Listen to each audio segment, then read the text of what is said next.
Welcome into the Instant REAX podcast for week number 8 of the high school football season. I'm your host, Greg Armstrong. Kyle Kampmeyer from NUICfootball.com is here. Mitch Stormer is here. Matt Randazzo is about to be let in the room. It's a big night. There are a lot of things to talk. There's a lot of things to talk about every week, but man, there were some great football games tonight. Mitch, are you there? I can't see your picture quite yet. Oh, Jump on in here. It's time. Yeah, I'm in. Sorry. There you go. There you go. Yes, I am here. A really, really fun night. By my count, we had 6 teams get to the playoff qualifying 5th win status. So teams that we expected to get in. A couple of results maybe that we didn't expect, certainly in the Big Northern, which we'll get into. But by my count, we had 6 get to that 5th win tonight. I'm looking at Riverdale, Oregon, Sterling, West Hancock, North Boone, and Princeton all getting to that mark tonight. There we go. All right, well, Mitch, hey, should we run through some scores real quick? We got coaches on the line ready to dive in here and talk to us. I absolutely love it. Let's get into it. All right, here we go. Let's pull up. We'll start in the Western Big Six. Let's pull up the scoreboard here. Here we go. Give us the rundown for week 8 for the Western Big Six. All right, here we are in the Western Big Six. 3 finals. The Rock Island-Galesburg game was in the 3rd, last I knew. It was 41-0, though, Rock Island. But you had Moline getting the 35-0 win over United Township. That, however you want to look at it, either clinches the Western Big Six for Moline, gives them at least a share. But either way, they get the big win, 35-0 on the road tonight. Sterling with a nice win over Quincy, 38-17. You had Geneseo, of course, not playing tonight. They got the forfeit win over Alleman, so that gets them to 6. And again, Rock Island was winning 41-0 with a continuous clock just prior to we starting the show here. All right, there we go. Let's hit the track real quick here. Let's just keep going through scores, and then we'll kind of dive into all the info. Yeah, well, you've got Newman-Kewanee tomorrow. You had Sherrard defeating Orion 48-12. You had Erie Prophetstown getting a tough win over Mendota 27-14. You had Princeton pulling away. They were trailing this one 15-14 at one point in the 3rd. 41-22 winners over Mercer County. Of course, as just mentioned, Princeton got their 5th win. You had Riverdale. Sure, we'll be talking about this quite a bit tonight. Riverdale gets back into the playoffs. They win 34-25 over Spring Valley Hall. And the big one, the crossover, the de facto track championship, the top-ranked Rock Ridge Rockets pour it on Monmouth Roseville, 48-12. We got a lot to talk about in that game. We got a lot to watch from that game. That's a tease ahead coming up later. A lot to discuss there. All right, Mitch, let's head to the Big Northern. It's funny, Greg, because I was thinking about this prior to the episode. I was looking at, this is when I was doing the standings earlier today. Really, the battle is to see who's going to score more points this year, Byron or Dixon. And then sure enough, they both put up 1,000,000 points tonight. Byron remains undefeated in the conference play, 77-0 over Rockford Lutheran. Landon Carnegie and the Dixon Dukes put up some big numbers, 65-0 in the out-of-conference game over Streeter. Oregon, close win. Nice game for Winnebago, but they come up short. Oregon wins 20-18. You had Genoa Kingston beating up on Rock Falls, 62-6. And the surprise of the night here, North Boone defeated Stillman Valley 26-0. Yeah, I think the win in itself, but also the way they did it in shutout fashion. Nice win for North Boone. Let's look at the LLC large side of things. Sorry, I'm responding back to Jeremy Adolson, texting some congratulations on the Rock Ridge side here. Illini West continues to get the win. They're one of those teams that were sitting at 2 wins. I think they're going to finish with 5. They win 42-22 over Monmouth United. West Hancock, we'll be talking about them as well. They are into the playoffs, 48-12 winners over Bureau Valley. You had Farmington beating LVC 42-0. Macomb got the 42-13 win over Elmwood Brimfield, and then the Knoxville Ottawa Marquette game is tomorrow. Yep. All right. In the LLC small side of things. On this side, Anawan Weathersfield remains undefeated, 42-7 over Roval Williamsfield. I need every detail I can get out of Havana, 69-50 over South Fulton. Coach Hammond is on it. He's going to be sending it in, so hopefully during the show I'll have some numbers for you on there. Princeville took care of Stark County, 48-7. We already talked about that Illini West game over United, 42-22, and you had Rushville Industry continuing to look good, 46-14 over A-Town. All right, Kyle, I'll pull up the NUIC scores. This is your territory. Read us through the finals from the Northwest Upstate Illini. All right, we got Lena Winslow 60, EPC 32. Stockton gets the big win, 18-14 over Dupec. Morrison brings home the wooden shoe with a 31-21 win over Fulton. Mitch is getting the hat on now. Oh, yeah, baby. Galena takes down Dakota 46-6. And, of course, Forston plays Leroy tomorrow at 2 o'clock. Man, the helmet still fits, Mitch. The helmet still fits. I had to take pads out of it for it to fit. This hurts. Look, Oh, love man. it. Ear pads out. It hurts. Yeah, congratulations to your Mustangs, Mitch. You are riding Hell high yeah. tonight, buddy. Awesome. I love it. All right. Well, there's a look at can Mitch get it off? He got it off. There we Jesus. go. Don't take it off. I think it's an improvement. I think we keep it on. I'll put it back on. There we go. There we go. All right. Well, hey, that's a run through all the scores from around our area. A ton to break down, a ton to dissect. We had Mike Morrisy in the lobby, but he's gone. So let me try to get him back on the line here. But Mitch, let's start in the Western Big Six. And what do you know about those games? What stood out to you? Well, it was a nice win for Sterling, right? When we were talking with Dazzo earlier today on his show, I think I predicted Quincy was going to win. I thought that their passing attack would be a little bit too much for Sterling to handle, but Sterling's defense really showed up tonight. So that was a great win for the Golden Warriors. And then Moline, we thought that they could do this. Really impressive, though, regardless. 35-0 over UT on the road. Great win for Moline. And like I said, however you look at it, either they are the champions of the Western Big Six. They're at least a co-champion there. They would hold the tiebreaker, so they would get the automatic bid in the eyes of the IHSA. So, and what else? You had Rock Island beating up on Galesburg, and then Geneseo didn't play. So, yeah, Sterling certainly is the one that stands out. So, great win for Coach Schlemmer and the Golden Warriors. All right. Well, another big win tonight. The Moline Maroons get the job done at United Township. We have head coach Michael Morrisy, very official on the Instant REAX podcast, of course. Well, you got to do it right. You got to do it right, guys. So, Coach, it's the big rivalry game, and United Township had been struggling, coming close, but not getting over the hump. Sure. This game, was it important for you guys to really jump out early and kind of grab that momentum? Because it feels like that UT team was a team that if they got rolling, things could get real dangerous. Yeah, I was disappointed that they, their quarterback got hurt. And I say that wholeheartedly because I think it would have been a really good competitive game pretty much all the way through. I do feel like having a week off hurt us a little bit as far as our rhythm and just kind of execution, especially offensively. Defensively, we're awesome. I mean, our guys stepped up. They made big plays when they needed to, and obviously made some big stops. But our offensive rhythm was off all night long. And, so that's something we got to get back to the drawing board on. And obviously we didn't want to let them start fast. They had a really nice opening drive, which was great. And then we were able to kind of buckle down and hold. And then, of course, we get a long run, but we don't score. So there's a lot of things, that went on with this game in a very sloppy game all across the board. But, at the end of the day, I'm proud of our kids and I'm proud of the execution by our coaches. Yep. At the end of the day, a rivalry game in Week 8, a win is a win, and you're at least clinching a share of the Western Big Six championship. Yeah. So talk about still work to do, right? You got to get the job done next week, and then you got the playoffs down the road. But a conference title is certainly a goal. One more checklist, one more thing to check off the list. Yeah, I mean, I'm more proud of that for our kids. They're the ones that are going to remember this and remember a conference championship and be able to be in our community or come back into our community and say like, hey, I was a part of that and what we accomplished. That's the bigger picture. And then, for us, like I know I'm probably a little bit different than most. Like the conference titles are great, but the postseason success is kind of what I really measure our teams on.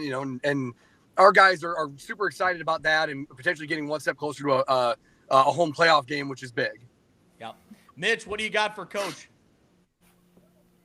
Oh, congratulations, Coach, on a great win. Like you said, it might have come out a little sloppy. That's what it sounded like from listening to Grant Dahlstrom. A little sloppy, some penalties there. But just looking back at the start of the season, and you had a new quarterback coming in there and sophomore Case and Ponder. We knew what your running game was going to look like, and we figured your defense was going to be pretty good. But you still have to put that all together. Can you put the first 8 games of the season here in perspective for us? Yeah, I mean, I think I'm going to be honest with you guys. Like, I knew we had some talented kids. Obviously, we bring a lot of guys back. I think Kaysen is a special kid, and I think you haven't had a chance to really see it yet, but I believe he's one of the best sophomore quarterbacks in the entire state of Illinois. And when you watch him in practice do the things that he does, it's like, oh my gosh, we're going to keep expanding. We're going to keep expanding. But the truth is, if you ask me at the end of July, like where we sit as a team, I'd say I don't know. I'd say we may be in for a long season because we were just not. We weren't very good fundamentally. I mean, that's just the truth. And that's on either side of the ball. We weren't super physical, which is kind of a staple of our teams. And we weren't great fundamentally, but we came back from our break in August, that dead week. I mean, these kids came back with a renewed sense of urgency as far as kind of writing their chapter in Moline football history. And that's the cool stuff. Like even like Matthew Bailey showed up on the sidelines tonight. I texted him earlier in the week asking if he was coming back, and I didn't hear from him, which is weird. And then he shows up and surprises everybody on the sidelines. Like, and all he could talk about was like these guys and what they're accomplishing and how much it means. Like, I mean, that stuff is cool. That's the big picture stuff. Like these guys having a bond about their accomplishments within our program that they can share together forever. And that's what it's all about. Like, that's what high school sports are all about. So I'm super proud of our guys, the way they've grown and matured, and their focus at practice and their attention to detail. The hope is that it applies to everything that they do in life, going forward. But I know that they've done it football wise. And that's rewarding. That's super rewarding as a coach. Yeah. Matt Randazzo from Off the Air. Coach Michael Morrisy, what do you got?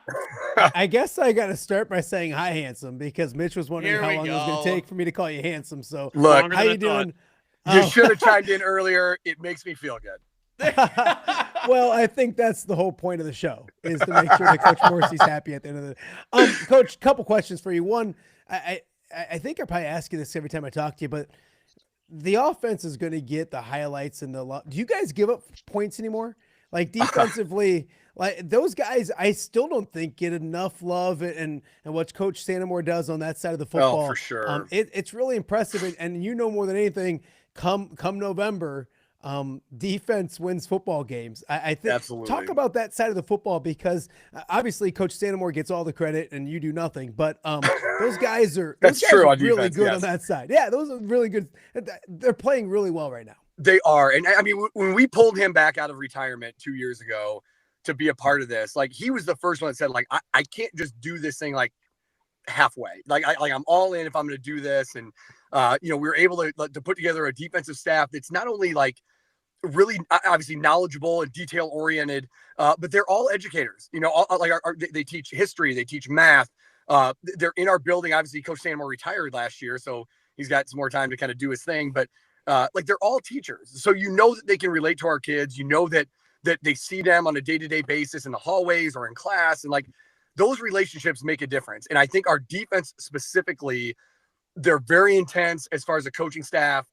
They're very like perfectionist based, and they set goals in practice.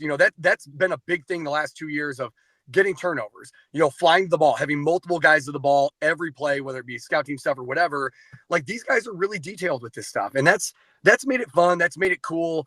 They make shirts, they give out stickers, like they do different things that are, that we haven't really done, to make it important, to make it special. So when these kids get, accomplish a goal, they're rewarded in more ways than one. And you've seen our kids play with confidence defensively, and that really, is a credit to our defensive staff for building these kids up and making them believe in what we're doing. And that's just been fun to watch. And obviously it makes our job easy on offense, even though we struggled today to be successful, because our defense has carried us in a lot of the games. Coach, I don't know if there's anything specifically you want from maybe the administration. I know there's already the Morrisy Mansion, Morrisy Field, but I think your administration, especially your athletic director, is happy with you this evening. I know you watch this super popular new show called Off the Air. Today, earlier today, there was a wager between the two athletic directors, and the losing athletic director now has to dress in the opposing team's apparel and work the concession stand for the sophomore game basketball-wise coming up. Has Todd Thompson contacted you? Do you get a bonus, a raise? How does that all work? I don't. I think maybe I get a get out of jail free card for some of the stupid stuff that I do. So I may get that from him.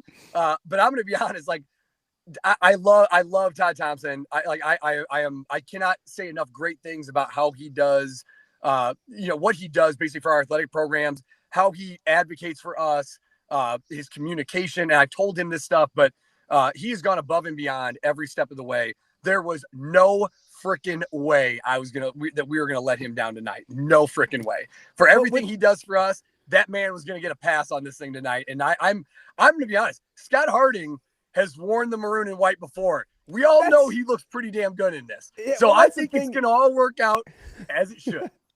It's not really like, what kind of stretch is that to have Scott Harding put on Moline apparel after he wore Moline apparel watching his son win the state championship in Moline apparel. Right. His other son was a great baseball player there. So I think like Scott probably gets off easy on this. He grabs I'm telling you a now, sweatshirt and he puts it on. I think what we have to do is just bombard him at that game with orders and make him work his freaking tail off. Like, let's make this a little bit challenging. So whenever that game comes up, like, am I going to buy all the tickets for our football program to go and be at that game? Am I going to pay maybe for some concessions? I don't know. I might. Yes. So we'll see. Yes. We'll see how that goes. Yes. We're going to put Coach Harding to work. I love it. Congrats, Coach. So thank you guys. Coach, before we let you go, we're looking at week 9 with a game against Galesburg, and then playoffs are on the horizon. You talk about how the conference championship is great, and it means a lot, but it's the next step, right? It's getting into the postseason.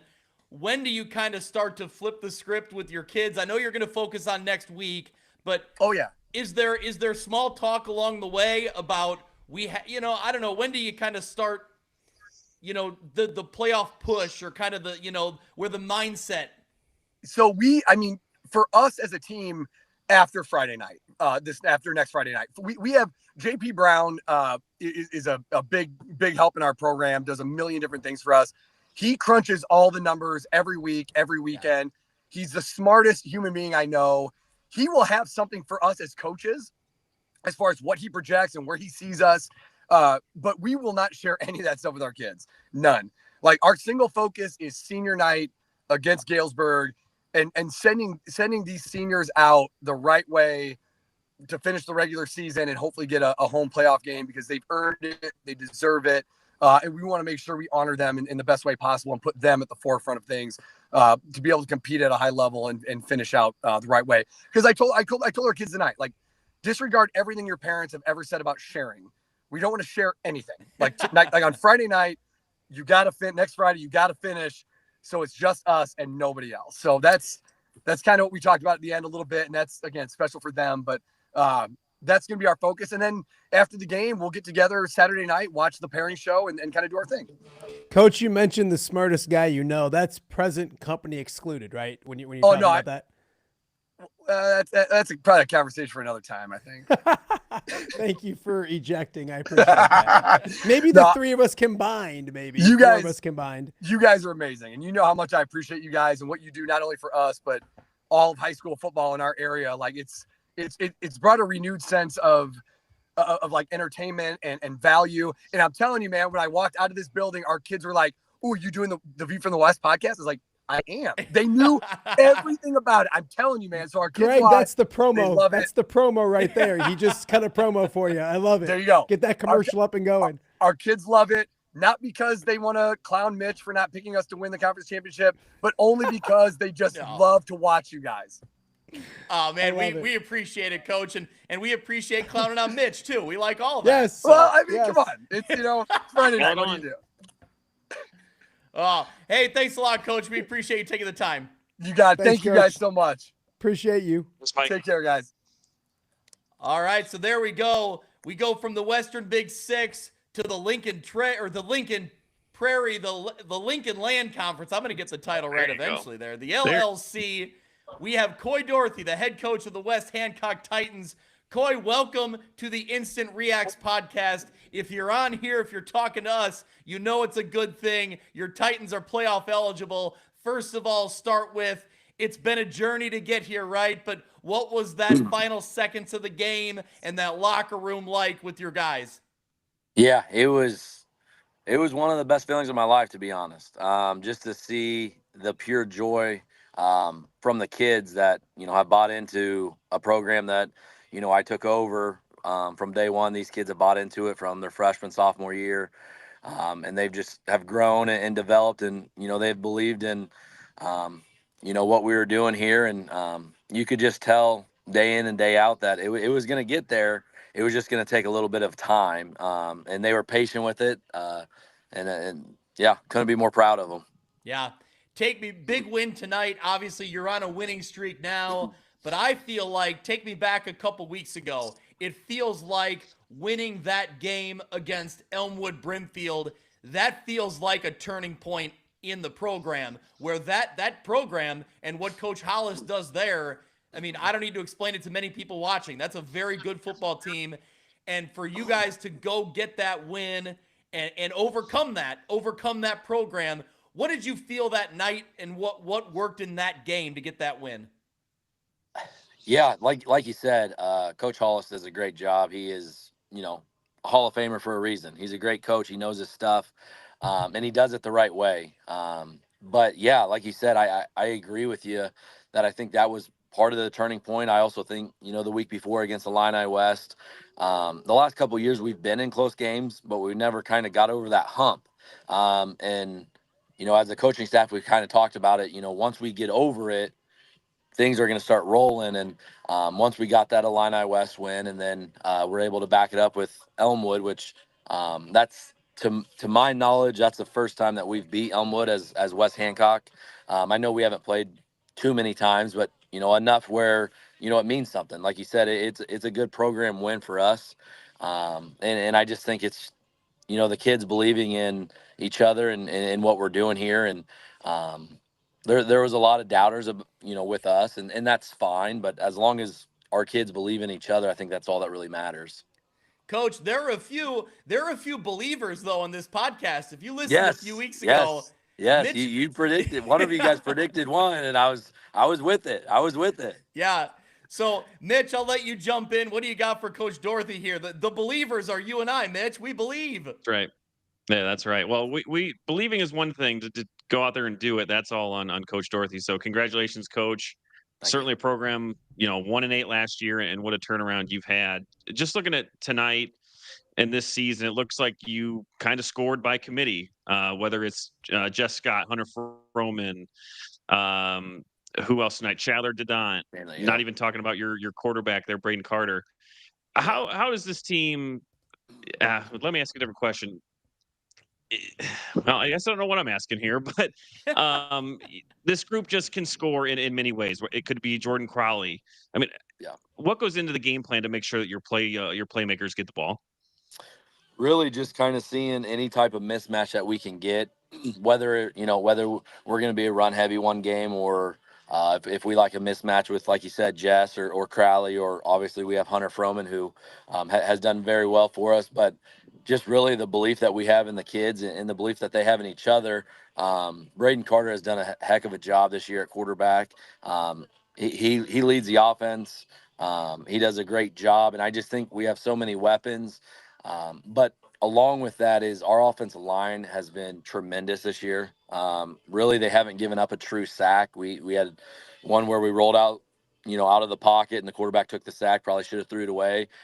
So I don't really credit that as a sack for the O-lineman. So we got a bunch of bruisers up front that we, not really had the last few years. And they've kind of taken pride in being, offensive linemen. It's one of the most, unrecognizable group, but I make sure to let them know that, without them, that we're not going to be able to rush for any yards, or we're not going to be able to pass the ball around. But like you said, yeah, we have a great offense that can, get it spread out to a lot of different players. Coach, as the season moves along here, and your offense has been there, right, the last couple Right. years, and now that you're getting into week 9, you're looking ahead at a playoff berth. How much emphasis do you put on that defense to continue to get stops when they need to? You've given up some points. You gave up some points even in the win against Elmwood Brimfield, but what's kind of the message to your defense to just, hey, keep improving week by week and get the stops when you need them? Yeah, just kind of hammer down that defense, and make sure the kids are extremely comfortable in what they're doing, and they know what they're doing, and what we expect from them going into the week. And I think that's where we've seen the most improvements, and the best outcome is once the kids are comfortable. And we kind of have adjusted our defense the last couple of weeks, and it's been for the best. We've seen great results from it, and I think we just keep that rolling. I think the kids are the most comfortable that they've ever been, and just kind of let their momentum play, and really kind of let the D line do their job, and then let Chandler Dadant kind of roam it and make those tackles. Yeah, awesome. Kyle Kampmeyer from Mitch, you got something? And then I'll let Kyle jump in. I was going to flip it to Kyle, because I'm thinking that West Hancock's going to be sitting at 6-3 after next week. Kyle, where are you looking at where this Titan team will be sitting?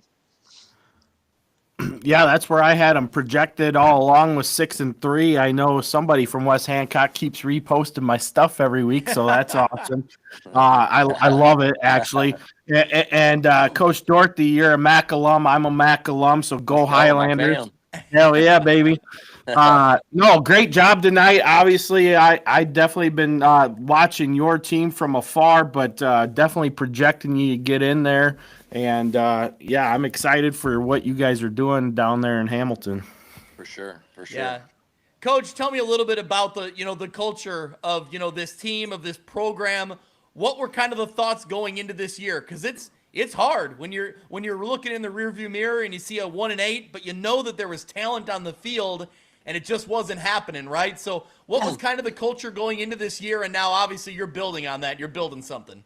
Yeah, it's been a journey. It's definitely been something, especially for me. Last year we had a decent amount of players not go out, that were juniors last year, and we had our starting quarterback last year not go out either. So we kind of had to flip the script, and last year we had to play our record-breaking wide receiver at quarterback, and a lot of our guys. I mean, we were missing probably, I would say, 7 or 8 guys that are starters that didn't play last year, really due to kind of other sports and other interests, and we got them back, and it was kind of just that was part of it. But I knew once we got them back, we were able to flip the switch and kind of go. But yeah, I mean, I think that was the big part of it, was just getting the kids back, and I just think the relationships, and I mean, we're so family oriented here. I know it's a little cliche for some people to say, but I mean, this is the closest group that I've ever been a part of. They truly have fun with each other on the field, but I mean, they're the best friends outside. They're always hanging out, and just I think that speaks volumes more to me, to see the kids that are having fun with each other outside of the game of football, and just all the life lessons that they're learning along the way. Yeah, I mean, Coach, you heard it. Kyle Kampmeyer had you projected at 6-3, so he's a believer. Mitch and I were believers all along, so there we go. The view from the West and the NUICfootball.com contingent, we got your back. And yes, sir. And hey, I know we've never met in person, but if Chris Dewar vouches for you down in Quincy, then man, I'm in. I'm all in. He's the man. He's the man. I will only request one thing, and I know I message you guys. Got to get one of those retro West Hancock T-shirts. Got to get the helmet on there. We got to get that in the store. Yes, the request has been made. We'll talk. Abby at Breedlove, she loves our crazy ideas, so we'll get it in there. Yeah, for sure. Well, hey, Coach, we really appreciate you taking the time. Congratulations. For sure. It's hard to change a program around, man, and to go from 1-8 to the playoffs, and who knows where from there is really exciting. So I'm happy for you guys. I'm happy for you. Happy for your guys. Yep, absolutely. I appreciate you guys. I always like tuning in every week, listening to your guys' podcast. You guys do a great job, especially not only covering one conference, but basically the whole state of Illinois. I know our kids love it. We love tuning in and listening to you. I know all the kids ask me, "Hey, did you hear what the View of the West podcast said?" And I have to act like I didn't because no, I didn't. What they say, and then they got to relay it. But no, I appreciate you guys and love the support that we get from you guys. Awesome. Great. Well, good luck next week. Good luck in the postseason. Yes, sir. Thank you, guys. All right. Sounds good. Thanks, Coach. Hey, well, we go from one playoff qualifier in the Lincoln Land to another playoff qualifier in the Three Rivers Athletic Conference. Let's bring him full screen. There he is, Guy Derks from the Riverdale Rams. Coach. That sweatshirt. Yeah. Coach, Hey. I'm going to... Oh, what? Damn, This is look at that thing. Oh, wow. That's This the is an vintage. OG one. This is for my freshman year. Very first ever playoff. So, yeah. Oh, I love it. I absolutely love it. Well, Coach, that's where I'll start. You return, as head coach. Now it's been 10 years ago. And this, getting to the playoffs, getting Riverdale back to, playoff football, to exciting football on a Friday night was the goal. And this is not the end goal. There's playoff games to go play and win. But this was a milestone. This was an important checkpoint. You got there tonight. You got that all-important 5th win. Tell me about the end of the game. Tell me about the locker room celebration. It had to be fun. It's indescribable. We've been there through this community as a player, and to be there as a coach now is just exciting. We kind of talked the last time about the opportunity to be here in this spot and what we've been through to get to this point is just indescribable. Hats off. I mean, Hall is a great ball club. I mean, the entire conference, as you see, there's a lot of parity. Kids do compete week in and week out, and it's a hard time just to get over that hump. And to be in that spot and be in this opportunity is just a great time, great opportunity to finally climb that ladder a little bit and take that one more step. And so proud of our kids and community for sticking with us through a lot of hard times and trials and tribulations. But again, hats off to everything that these kids, these parents, this community has been starving for. And they went out there and did a great job and finished it tonight. Yeah. Hopefully. Yeah. Mitch, you've been following along. What do you got for Coach? Coach, we got some information that Kane Beckett broke a school record tonight for most touchdowns in a season. I think it was 16. Now he's up to 18. Can you talk about your back and what he's meant to this team this season? Yeah, I mean, Mark Johnson, actually, he's an NFL player back in the late 70s. And actually had the opportunity to meet him earlier this year at the Tug Fest. He always comes back. And so just an awesome guy, great dude, hard worker. Yeah, right. But Kane did a great job. And, we've talked about this before, but, Kane isn't who he is without Gage. And both of those backs run extremely hard. And, you kind of got a little bit of thunder and lightning in there. And so, for him having this opportunity and he's kind of been the recipient of a lot of the things that Gage has done. Gage is kind of our workhorse, and then he's our scat back, and we throw it to him and find different ways for him to be explosive. And yes, Kane, again, has worked extremely hard to get to this point, all of our kids, and it's just great players, great kids that have stuck with our program, what we're trying to do. Ty Taylor has joined the call here. Ty Taylor, what do you got for Coach Guy Derks? Well, first I want to congratulate him. It's a great story. Obviously, Riverdale getting back to the playoffs. We've talked a lot about kind of what the last 3 years have looked like.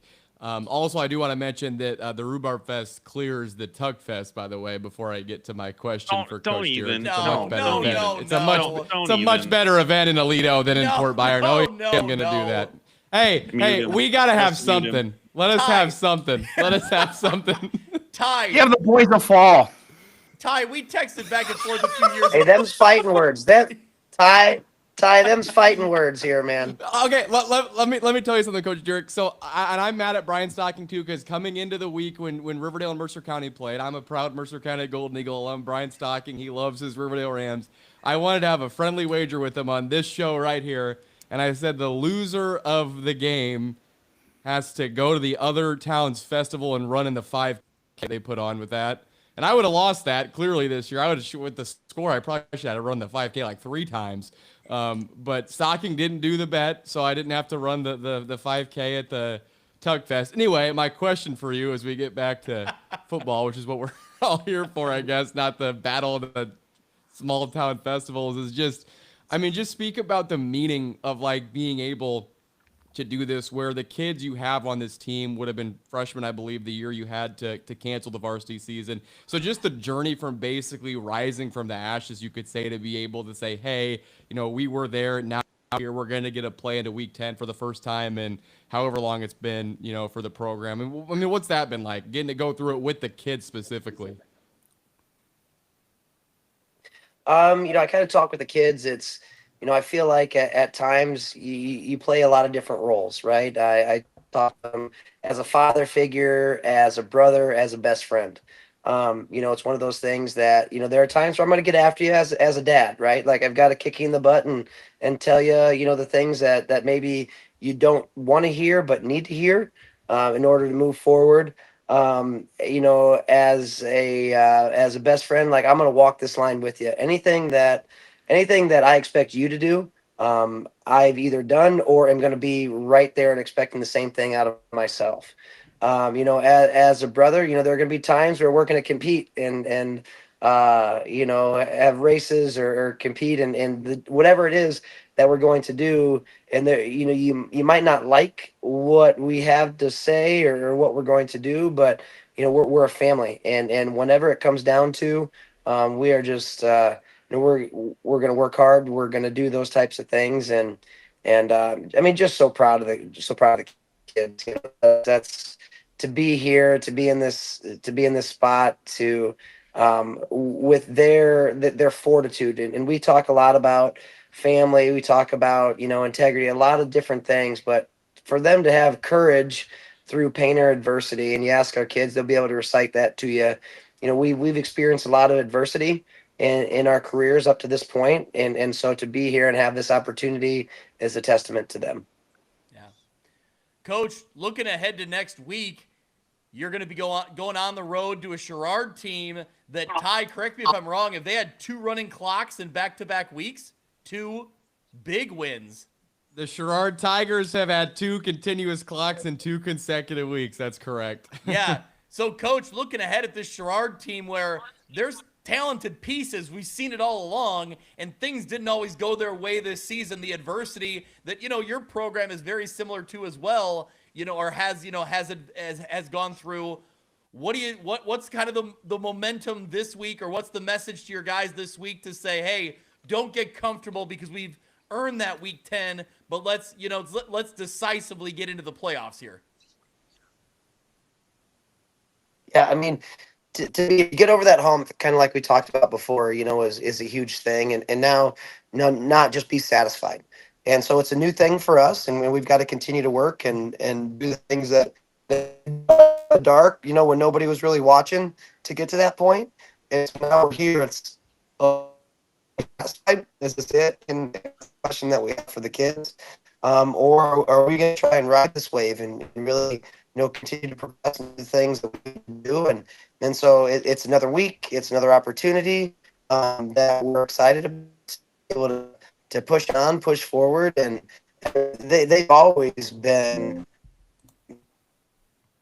they're competitive sports, and so it's only a matter of time before Coach McGuire gets them together. Obviously, these last weeks, they did a great job, and so we just gotta continue to control things that we can, you know, here and be ready. Again, week out. It doesn't matter who play. You know, last year we got knocked out from.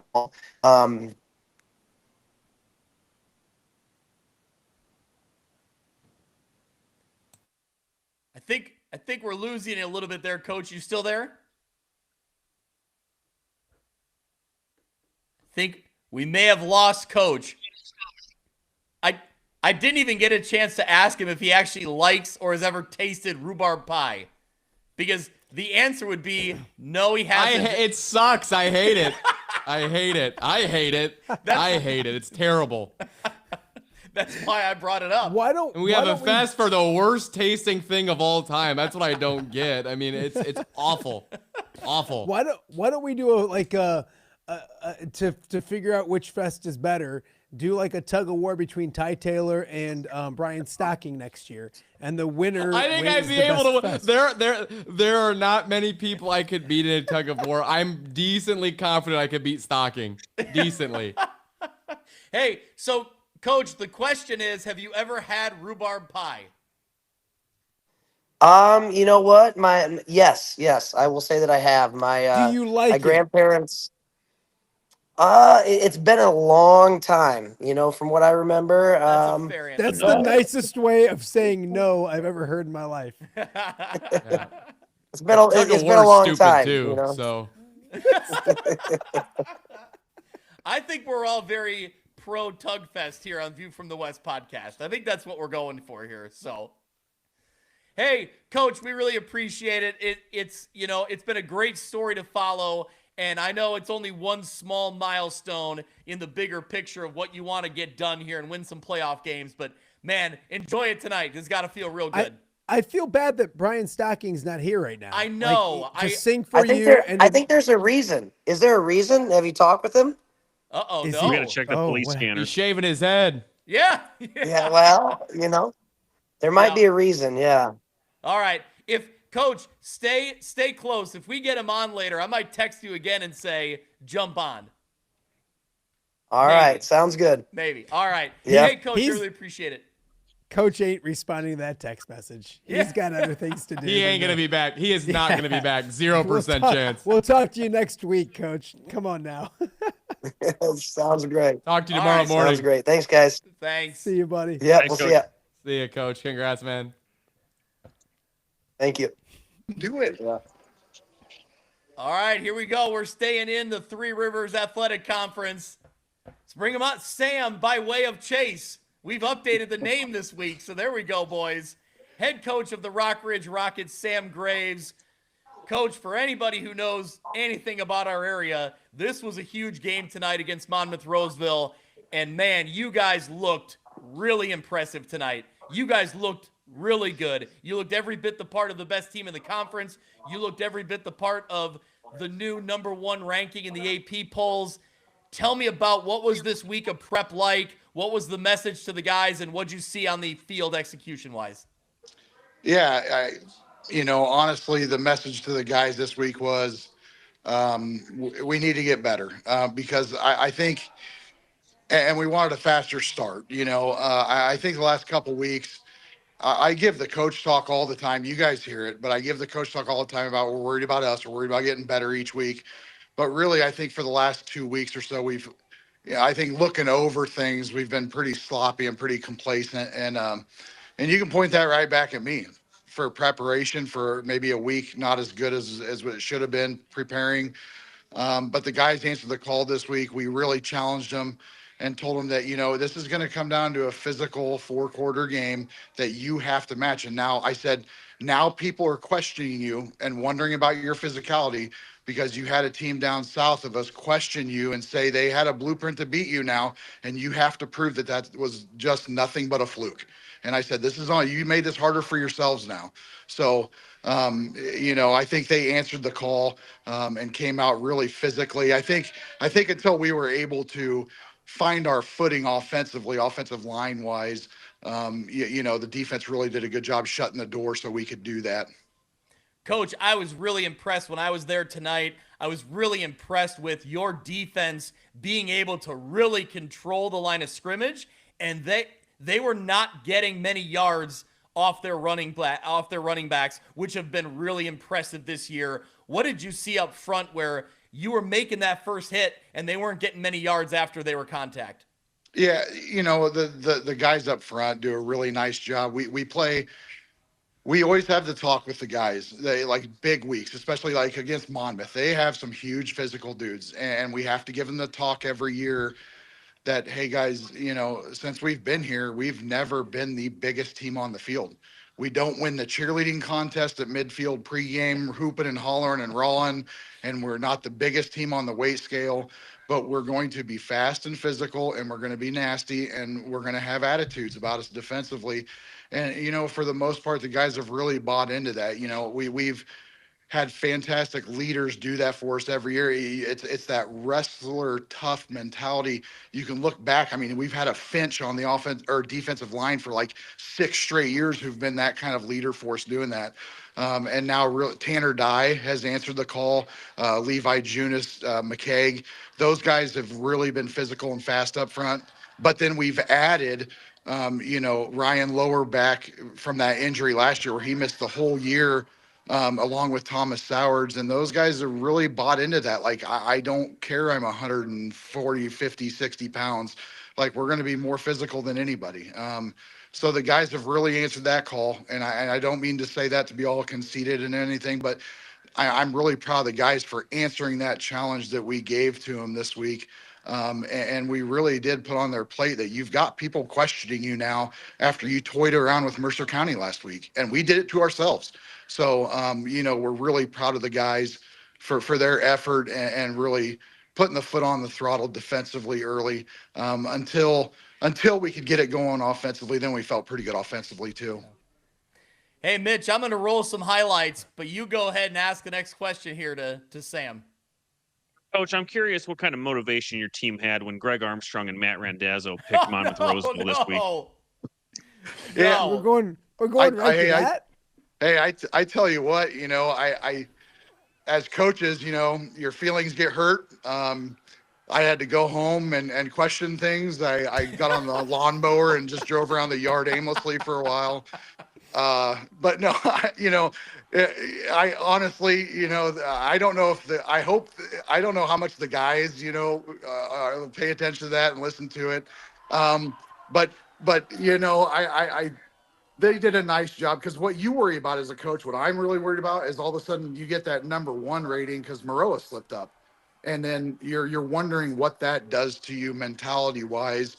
But the guys, again, they didn't let that go to their heads, didn't listen to it, and really came out and answered the call.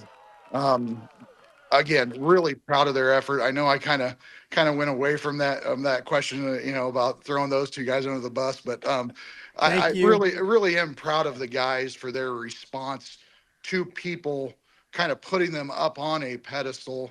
They answered the call, the physicality call especially. Yeah, Coach, I totally nobody agree. cares. Coach, nobody cares about rankings. They care about what Dazzo and Greg think. That's what really moves the needle, I think, when it comes to high school football. I tell you what, Randazzo, the bad thing is that your smarter half, your wife from the Rockridge area, it didn't have a better influence on you. She hates me. You go home, put the kids to bed, tell her where Wheatley's are. She can come down here with the coaches and we'll have a great time. That is the last thing I'm going to do is send He my is home wife because he doesn't over ever that leave his place. house anymore. That's true. I will say this. There's a couple of broken eggs on my window right now. So I think we're getting revenge as we speak, as my house is probably getting egged. No, Coach, my son and I went over to watch the game, helped Greg. Greg, was that any help? Oh, yeah. I mean, a lot of help. No, I can't think of anything you did, actually. No, I just walked around the sidelines and BS. Yeah. But honestly, we talked early on our show today about limiting big plays or explosives or game-changing plays. If you're Monmouth Roseville with what Rockridge does, what you guys do, talk about that, because obviously the big pass play, the pick six, scoring with 2 seconds left to go in the half. Those are 3 plays that one of those plays is a game-changing type of play. For you guys to do those kind of things early on, obviously it set the tone. To get all 3 of them was really a knockout blow to Monmouth Roseville. Yeah. And I think, again, that's kind of the frustrating thing. I think that everyone was feeling a little bit is we really prided ourselves on being a very good defense. We wanted to prove that we were the best defense in the conference, every week. And we really felt like we let that slip a couple weeks. And it's, at some point, the guys got to trust themselves and kind of have some confidence and understand how good they can be and just let themselves fly around a little bit. And it's almost like, the way we started slow, then you question yourselves. But tonight it seemed like, the foot was on the throttle and you just had guys playing and they kind of just flew around, and it was really good to see because I felt like this was a big step for us week 8 going into the playoffs that we needed to see. Like, this defense is good, but we needed some takeaways. We need to make some plays. We need to fly around. We need to cause some havoc. And we've done that, but in spurts. So tonight was nice to see. Yeah. It was impressive. So Ty Taylor, one of the people who did pick the Rockets, you're in good graces here, so you better fire off a question here to Sam. Smart guy. Yeah. I am a smart guy, and I will take it one step further. Now, Mitch can act And like modest. he's on the Rockridge bandwagon. He can act like he is, but if you go back and look at week 5, Mr. Stormer picked the Newman Central Catholic Comets to beat the Rockridge Rockets. So, with that, the only person in this entire call who has picked Rockridge 8 weeks and is correct 8 weeks in a row, they're 8-0, is me. So my question for Coach Graves is, I'm going to have to take these headphones off, so I'm not going to be able to hear his response, but I want to ask you how I look wearing this, okay? Because you made me look smart again this week. 8-0, like I said. So just give me 1 second here. Hold on. Oh my God. What was on the live stream? Oh man, look at that. Hey, that's a good looking helmet, brother. The rocket helmet. That rocket. Yes, sir. Yes, sir. That's a good look there. It really I got is. the Sherrard one over my shoulder too. It I is. need a chin strap. It's too big for me. I got like an extra large. Oh my God. Well, yeah. Well, I tell you what, I'm okay if they change the name of this to the Ty Taylor reaction Friday night show. Nobody wants that. Nobody wants anything like that. I do. My grandma does. It's funny because Ty sounds like my kids. He's like ratting out his brothers. He's like, he did this on week 5 and he did this on. Yep. Grow up, Taylor. Come on. Your dad would never act that way. Come on. Hey, you know what? That's something to mention. We had Jim back in the booth tonight, and that is such a good feeling. Like, no kidding. That is such a good feeling. He was with us all last year, and I love having those guys around WRMJ covering our games. To have Jim back there, man, was such a good feeling. Like, going up to his post-game interview afterwards.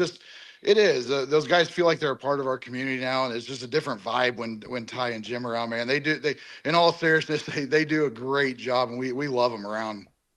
So I was on my way from Muscatine for my son's game to Rock Ridge, and I turned on WRMJ as I was on my way. And man, Jim Taylor and Glenn Cook it's like comfort food, man. Just hearing them on the call was a ton of fun. You're right. It was great. So, hey, Coach, we bring in a lot of really heavy hitters here, a lot of really important media to ask you really hard questions. And so with that being said, this guy, he's got stuff for Coach. Oh, here we go. Nick Bull, Highlight Zone Hall of Famer, all-sider. Yes. I thought you were going to ask Stocking to come on and talk about how he picked Riverdale over us that one week.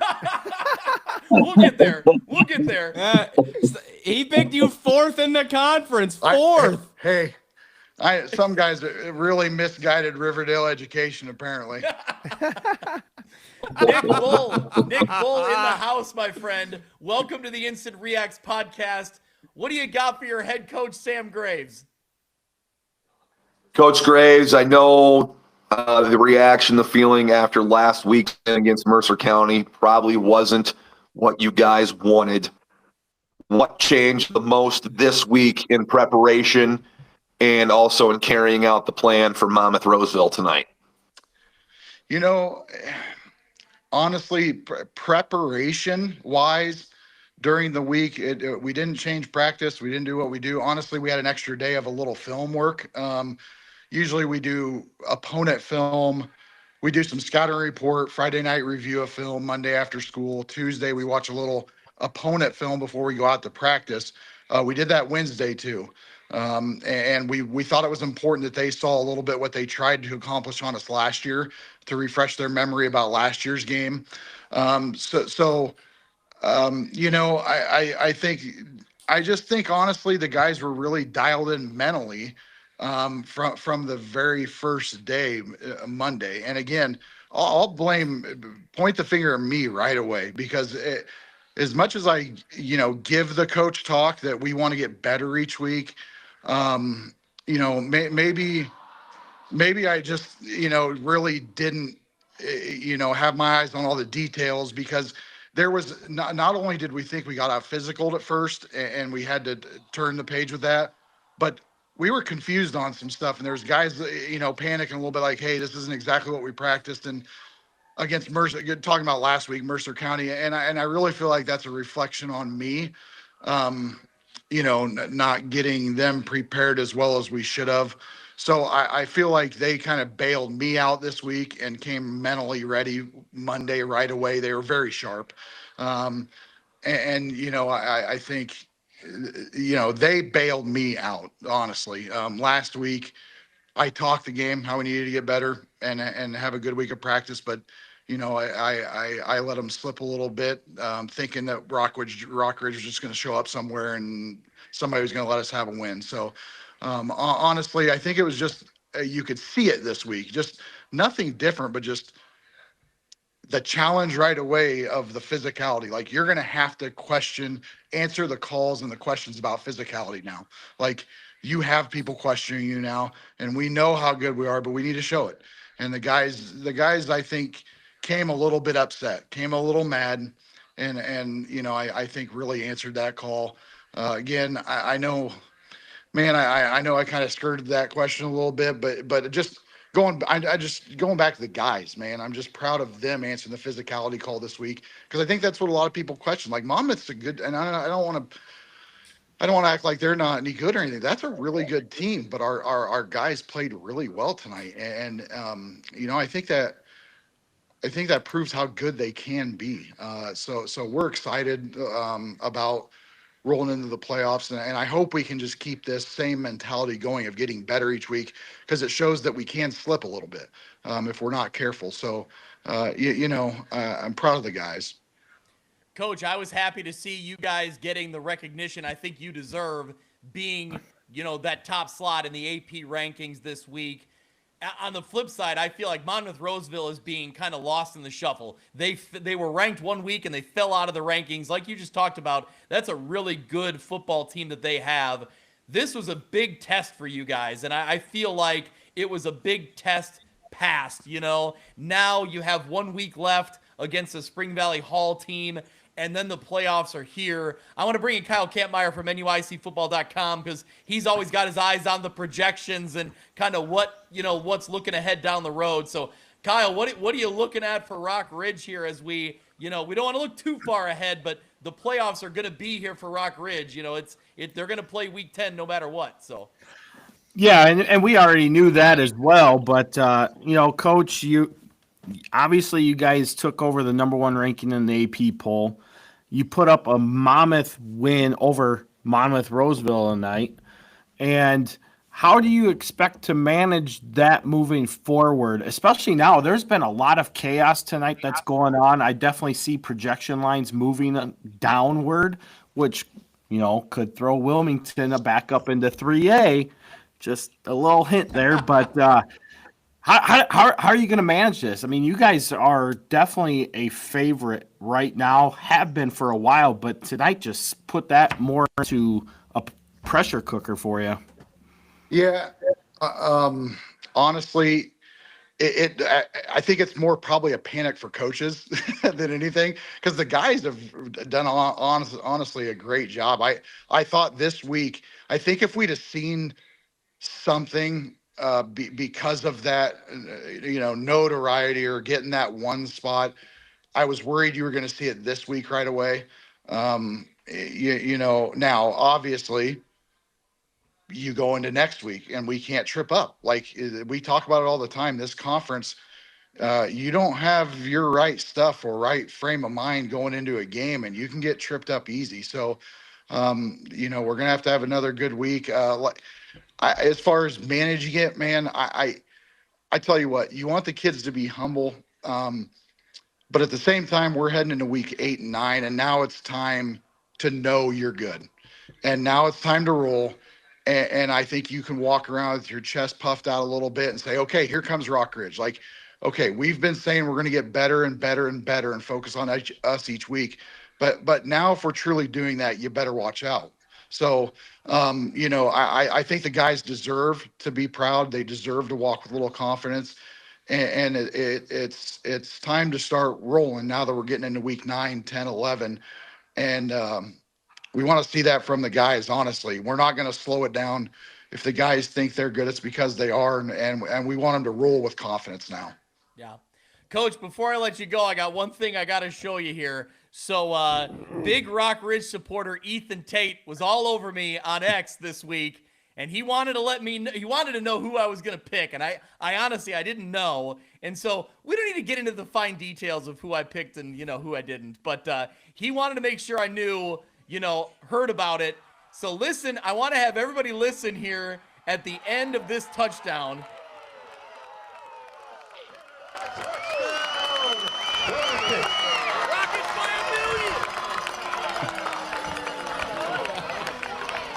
So if you heard that, Rockets by a million, and then he sent this on X as well to make sure I knew exactly who he picked and who made the right pick. This is Big E, live from the downtown of one of our favorite studios ever. I just needed to go. I think the guys from the station predicted it right, but so there you go. Rockets by a million. So there you go. Rockets by a million. Ethan was calling it out, and he made sure I heard he made sure that I was going to hear about it. So big win for you guys, and we're having a little fun with it here. But yeah, the guys from WRMJ got it right. Ty Taylor got it right. So yeah, good deal. You know what? We love that support. Those are a lot of good people that are helping us really build the support of the program. And when you see those guys down in the end zone with the young kids, that's what you love to see. They're down there getting excited with all those young guys. You see those young football players, 5th, 6th, 7th, 8th graders, jumping around, having a good time, man. That makes it so worth it. That's so fun. So you hope they're having a good time and want to do this in a couple years when they get up here. But the funny thing is Rockets by a million. I know. I actually went into the guys pregame. And again, I don't want to sound too I don't know if I should be sharing this, but I went in there and I'm like, who the heck here is saying this is going to be a close game? I'm like, we haven't said it. It's everybody else on the outside. Like this isn't even going to be a close game, guys. It's not. Like, do you understand who you are? And I don't know, I just, going with that, I'm proud of the guys. They answered the call. And now it's time for the guys to kind of, we've been getting better and better, and we won't stop doing that mentality each week. But I think it's very important for our success in the postseason to kind of have that confidence. Like, that should be our mindset going into the week is, oh man, can we hang with somebody? It should be, can they even hang with us? Like, can they hang with Rock Ridge? And that's what we want the guys to think about right now. Now, that doesn't mean we can slack off. I know this is probably a different Coach Graves talking here than what you've heard before, because I try to give the coach talk, but we're to the point now where we want the guys having some confidence and start rolling. Yeah. Before I let you, can we talk about the celebration here? Speaking of guys in the end zone, did we catch that? Hold on. There he is. Look at it. He's pumped. He's pumped. Look at that. Shout out to Chase. Chase, thanks for being the IT director here and getting us all set up, buddy. I get paid big money from the school district to do that. All right, look at this guy. Look at that guy. There it is. All right, boys. Have a great night. We really appreciate it. Congrats on the big win, Sam, and good luck the rest. Good luck the rest of the way. Thanks, hey, fellas. Appreciate it, guys. Thanks for having me on again. And we really do appreciate the support. And it's it's so fun to be able to do this on a Friday night and share the guys' success and have some people really energized about it and talking about it. So we appreciate it. And you know, Mitch, Matt, and those guys, I tell you, eventually they're going to start picking Rock Ridge, and they might have I as picked good. you this week. I picked you this week. Oh, You did in week 5. You did in week 5, buddy. You did in week 5. Nope. Don't let him fool you, Coach. Hey, Coach, I've had you at 9-0 the entire time, just so you know. Kyle, smart dude. Yeah, Smart guy. I tell me you. and Kyle. Rock Ridge is going to win a state championship, and if they don't, it's the head coach's fault. It's got to happen this year. There you go. There's no way it doesn't happen. Black Friday, mark it down. Rock Ridge. I'll be there for the parade when you guys get back. I love it. Thanks for that one. Yeah. Thanks, boy. Thanks, Coach. We appreciate you. Coach. Thanks a lot. Guys. We'll talk to you later. All right. See ya. Hey, let's keep this rolling along here. We got another coach waiting in the queue. Here he is, Sean Downey. Sean, hey, guys. How you doing, Coach? Well, I assume you're doing good, Coach. Talk about this was a marquee matchup in the NUIC, and you guys have to rally back and fight hard to get the win over a really good Dupec team. Tell me a little bit about the game, how it played out. How'd you think it would go, and how'd it work for you?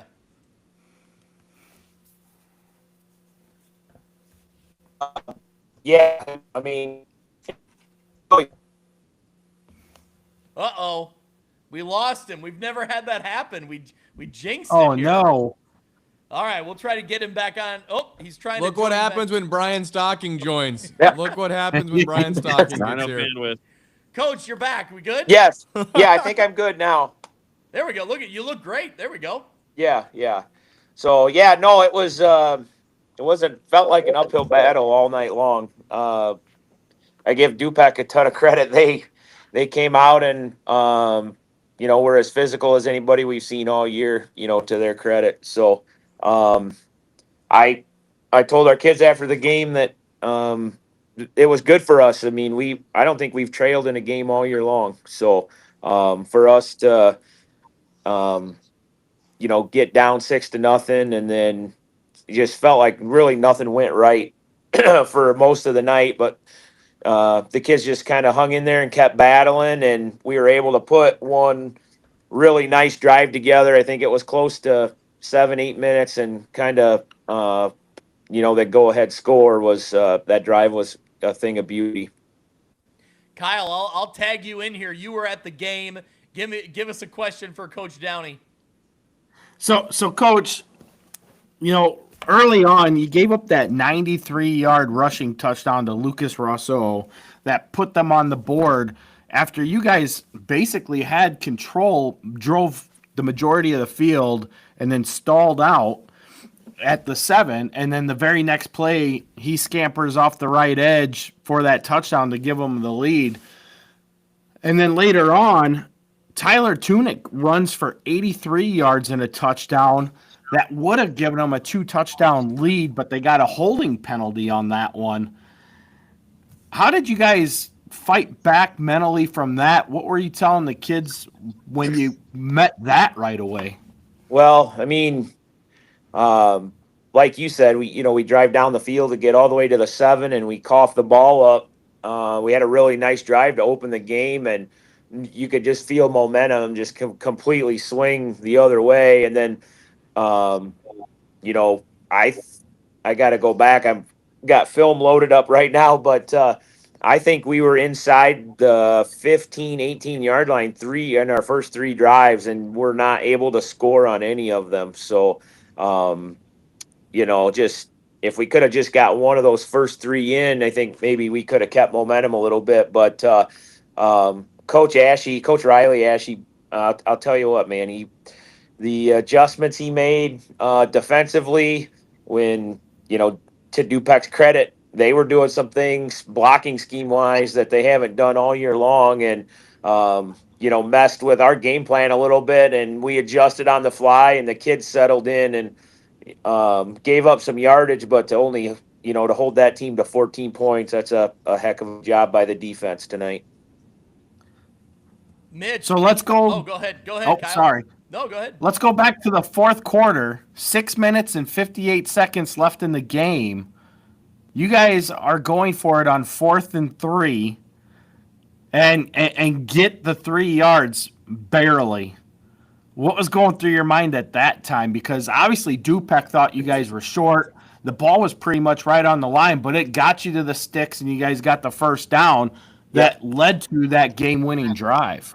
Yeah, actually, a heads-up play by Jack Menzendijk. He was stopped short, but he reached the ball out over the yard line, and it was the official on our sideline had a really clear view of it. You probably couldn't see it from the other sideline, but the ball stuck out over that yard line and gave us the first down. So great play by Jack there, but at that point in the game, like, we got to be able to pick up 2.5 yards. It's just kind of, how we're built. Like, if we can't do that, then we probably don't deserve to win that game anyway. Coach, I think Jeremy Castle, one of our fans here on the show, I think he put it best that this was a grinder win, right? You really got to grind away in a really tough Northwest Upstate Illini conference, and you got the job done. So, Mitch, I want to bring you in here. You know, you've been following Stockton, and obviously you got the Stockton hoodie now, which is getting you in trouble with some of your Lee Win people, but you got that Stockton hoodie now. So what do you got for Coach Downey? Yeah, I'm in hot water in the NUIC circle. But Coach, I don't want to say that you haven't faced adversity this year, but certainly that was the first time you've been in that sort of situation. What did you learn about your team overall tonight, but especially in that last drive? Yeah, I mean, I learned they're not going to quit, so that's number one. When you see, a team like Dupek that's platooning in 4 or 5, defensive players every handful of plays, and we're running with the same 7 guys that we have, all night long up front. That's mentally you have to dig in, and you got to be able to, to get through that in your head before you can physically. So, just resilience. I mean, nothing that I didn't know about them, before that drive, but just awfully proud of them to go and execute and convert a couple third downs there on that drive. And maybe more important, well, not as more important, but just as important was how long we took to score, because we were, milking the clock to make sure they didn't have a chance, have more time at the end than they did. You're on mute, Greg.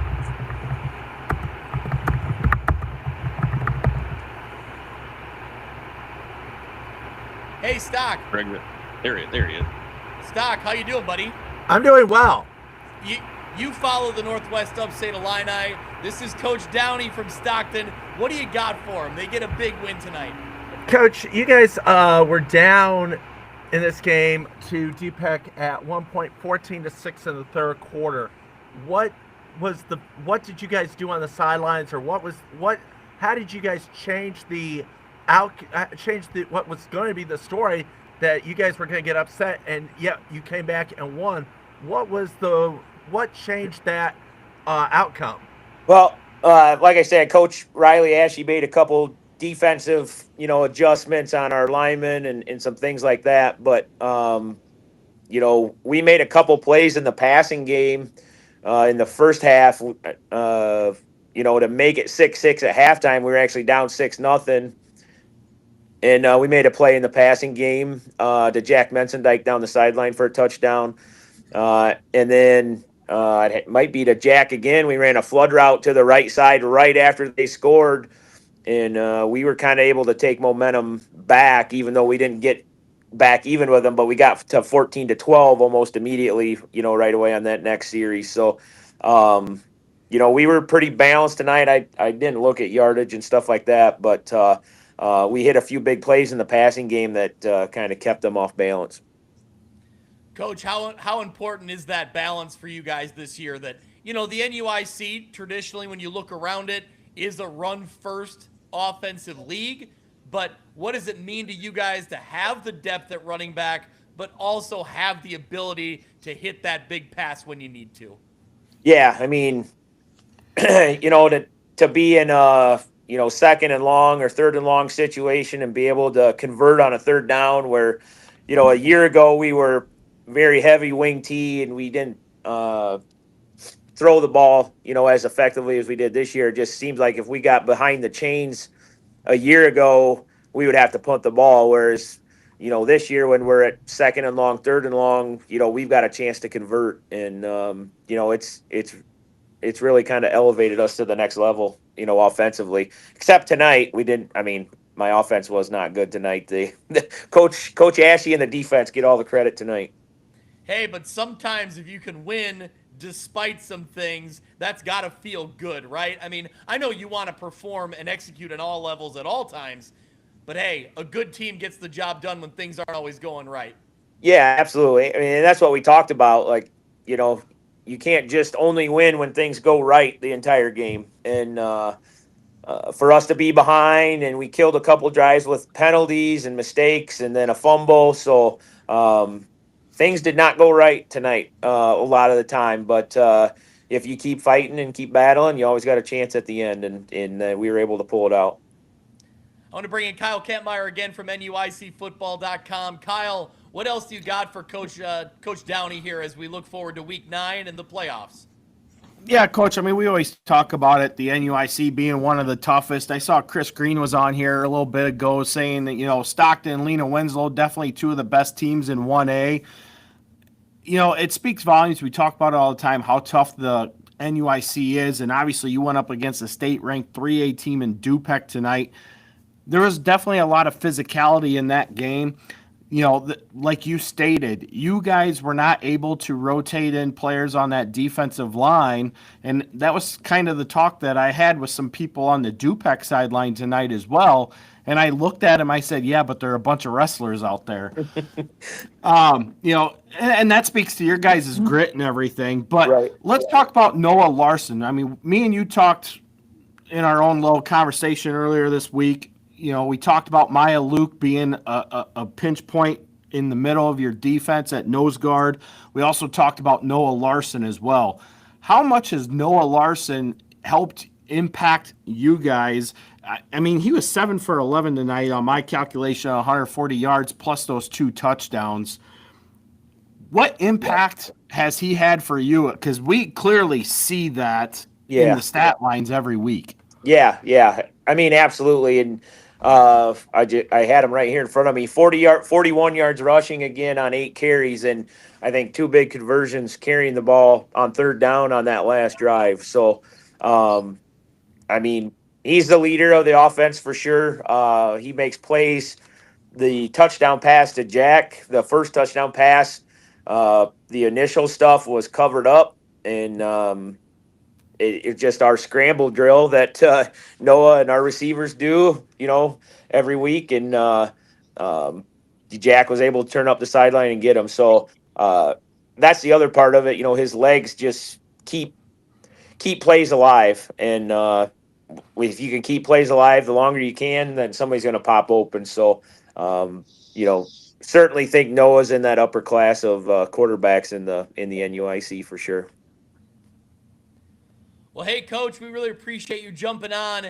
And we got a whole cast of characters here. Anybody else? This is an open forum here. Anybody else have anything for Coach Downey? Look at this. Look at these guys. Anybody else? Jump in. Don't be shy. Anybody else got anything? Mitch, got anything else for Coach? I'll ask one. So, Coach Downey, we don't know what's going to happen tomorrow between Forreston and Leroy. Certainly, if Forreston loses that, they're going to have their backs up against the wall for your game there in Week 9. So add that game, even regardless if they win, it'll be a tough contest for you. But with that game coming up, and then knowing what the 1A North is going to look like, how do you keep this team in check the next couple of weeks? Well, I don't think it'll be very hard on Monday to keep them in check with some of this stuff that we did tonight. We'll be able to point out lots of things on film that we didn't play well or play our best, but just got off the bus here with them, and talking to a few of the guys, they certainly don't feel like we played our best. So I don't think that'll be a problem. We'll come back to the drawing board and fix some of our mistakes tonight. And these guys are hungry. I mean, their goals are big, and we'll keep working at stuff. And hey, Forston is a really good team. I got a ton of respect for their program and their coaching staff. So we will not take Forston lightly next week. I can tell you that. I think that's a wise decision, because in the NUIC, I just get the sense that every week there's a team waiting to get somebody. So yep, exactly. That's what Coach Ashley and I were saying after the game tonight. We're like, oh my gosh, like I can't wait to get to the playoffs and hopefully see somebody not from our conference in round one. yeah. Well, hey, Coach, congrats on the great win. And, I'm sure, like you just talked about, those kids will stay motivated. It's a fun story out there, and good luck next week.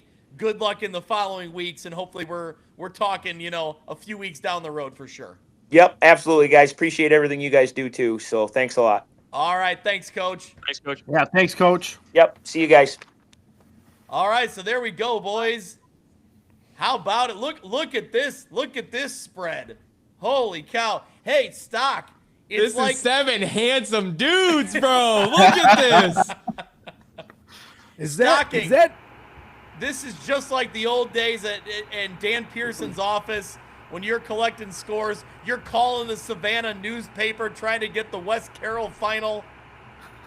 I'm with the freelance phenom. I mean, what else? You can't beat me with the freelance phenom. The freelance Stockpile. What's the weirdest place you ever had to call for a final? Oh, that's inappropriate, probably. Beer bellies in Alito. Bellies in Alito. Yes. Man, I cannot. I think we called a couple of people out of the phone book. I mean, back in the day, not everyone had a phone, and I mean, we called school pay phones. I mean, it was a tough gig at times, but we made it through, and we got the freelance phenom. We got the freelance phenom, and it's a wonderful night. And we got Ty Taylor try on football helmets. Thinking it's like the old days when he was getting running pass patterns for Mirko. Got Brian Stockton shaving his head here. And when pigs fly, when pigs fly, Daniel, there will be snow plows in Hades before that happens, and pigs will fly. It's about to happen, boys. It's not. To go down. In your dream, stop dreaming. Wait, you got there's medicine for that problem that you have about me being without hair. I think you need to go see a doctor. Oh my goodness. All right. Anyways, maybe a team of them. Hey, Nick Bull, can you cut a promo on Brian Stocking right now about how he needs to shave his head and sing the Riverdale fight song? Absolutely, I could. Okay, good. But before I bring down, Riverdale and Brian Stockton doing the fight song with his head shaved, we got a new merch idea here for you for the show, Greg. Yeah. I am live at an undisclosed location. I'm in the Reynolds War Room, and I'm sitting next to the guy who came up with the newest T-shirt design for you, live and in living color here. The guy who stood outside WRMJ, Rockets by a million, he proclaimed this afternoon. I think this is the new T-shirt idea for you for the show. Give all the credit to Ethan Tager. We're live in the Reynolds War Room, and we're connected now. We missed out on Sam Graves' interview, but we wanted to hop back in. We love the show. We're glad to be here. Yeah. And not to just talk about Rockridge or anything, but big statement win tonight. I think the Rockets were always in question that they're undersized on the field, but I think biggest difference is this Rockets defense is healthy, and you've got 11 kids who want to take your head off and make a play. You got 11 guys who want to get to the ball, and it makes all the difference in the world when you're Coach Graves calling those plays. And I know Coach Graves talks down a lot of things and doesn't want to take a lot of credit, but it's a lot of credit goes to those guys for realizing the mistakes last week getting them fixed and coming out tonight and playing nearly, spotless football. 0 turnovers tonight for the Rockets while they forced 3, scoring, I think, off every one of those turnovers. So the turnover game is very, very important here as the days will soon be growing colder as we fall into November here. Just a week or two away from playoff football. Halloween night will be the first games. But the weather's going to come in and impact, and taking care of that football is a big deal. And the Rockets have done a really good job, I think, of that this year, of taking care of the ball, and then on the defensive side, forcing turnovers. Bully, that was like Paul Heyman or like Bobby the Brain Heenan cutting a promo with his world champion sitting right over his shoulder, just giving that menacing look. That was Roman exactly Reigns is sitting right next to him. Yeah, he is. Tate's the man. I'm going to tell you what. We come back. We got a little Friday night tradition here. We come back. We listen to the rest of the WRMJ scoreboard show. Then it goes into the replay. We'll listen to that, and then we'll watch the score for the second or third time, and then we'll go back and just find broadcasts of stuff to watch. I mean, look at us. We're all here tonight through high school football. I tell these younger guys, these guys that are playing. I told Hunter, Ethan's son, who's a senior night tonight at Rockridge, Victoria's on senior night. I said, you cannot ever replicate what you have as a high school football player. It's the most addicting, sought-after drug in the world. That's why so many people like us are so close to it, because we can still get our kicks off it. This is the closest we can get to it as we're aged and out of it. But these 14, 15, 16, 17, 18-year-old kids do not realize the power that this game has. It's the ultimate team sport. I don't care if it's 8-man or 11-man. You got to have everybody doing their job on a play for things to work. And when you see like a game like tonight, 2 undefeateds in the track, truly it was the lineal track championship, if you want to call it that. And there it is for right there in winning both the river and the rock, and the Mississippi. But, we all have that feeling when we're at games. We all have that when we're shooting games, covering them, doing the podcast for them. This medium here, it's the greatest drug in the world, and we all get as close to it as we can because it's so much fun. So, Bully and Tate, I got to let you know, did you catch earlier, we put Tate's video on the show earlier from outside of the WRMJ studios. The Rockets by I wasn't. We were trying to get back in. Yeah. We will go back and watch, and we appreciate that. But I honestly think that's your Rockridge spirit gear for the show. I love it. You didn't like the Alito Rockridge score. Correct. No, that one. I get it. My client did not approve of that shirt. We think one here, cooked up in the Reynolds War Room would suffice. So you can hear Tate on that touchdown. Hey, Nick Bull. Go ahead, Ty. You've been waiting to get in here. I was just gonna ask Nick Bull real quick if I could ask his client a question real quick. Absolutely. I was just gonna ask when were you outside of the WRMJ studios? When were you out there recording that video? I hate to say this, but I left Reynolds and went to Alito today to get Midtown Burger Club. Great establishment. There you go. And I was like, you know what? Adam Vipon's the man. Yeah, absolutely. Get Chicago dogs there. It's must. But anyways, I was over there grabbing something to eat, and I was like, you know what? I have seen Greg and Mitch twice now say Monmouth Roseville runs through the season undefeated, beats Rockridge. And then Greg, I'm sorry, I don't want to call you out, sir, but you ducked me all week because you said you had to make your official pick. Now, I was sort of upset. That's fine. But I decided to make it known outside WRMJ, which I did see Ty picked us, and I'm glad. I think that's awesome. I mean, my client, looks great here, but when I got that picture, I wasn't quite sure. I did get a chuckle. I'm like, well, you're out in front of it. I mean, what was that old sound clip from the Jim Rome show? Put your name on it. You put your name on whatever take you got. So credit to him. But no, honestly, just a great football atmosphere tonight. Another reason why we follow this stuff. I'm a little partial because I was helping cook up the pork chops tonight. Of course, they sold out, I heard. But nonetheless, it was such a great night. I mean, we're week 8. It's 80-some degrees, nice breeze, and we're in shorts covering football. Like, what is this? This is great. I'll take it every season. So this night, and a senior night, senior night's not only just at Rockridge, but all around the area.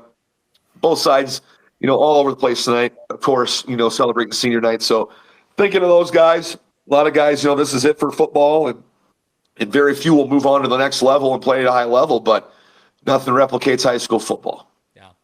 And that's a great way to segue into Nick Bull. I'm not exaggerating. This podcast, this whole show may not exist if I hadn't met you and worked with you on the morning show way back when at KWQC. And you really, Thank you. I loved high school football, but you indoctrinated me into this area and really showed me what football is in this area. I'm forever grateful. And I feel so fortunate that I worked with you, with Dan Pearson, with Cuff, with Stock.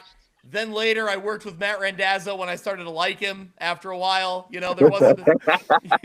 I'm an acquired taste, Greg. I'm an acquired taste. My wife has just started liking me recently, so don't worry about it. It happens. No, I appreciate those words, Greg, because I was a little bit of a veteran at the time, but I could see you were eager and hungry, man, and you wanted it.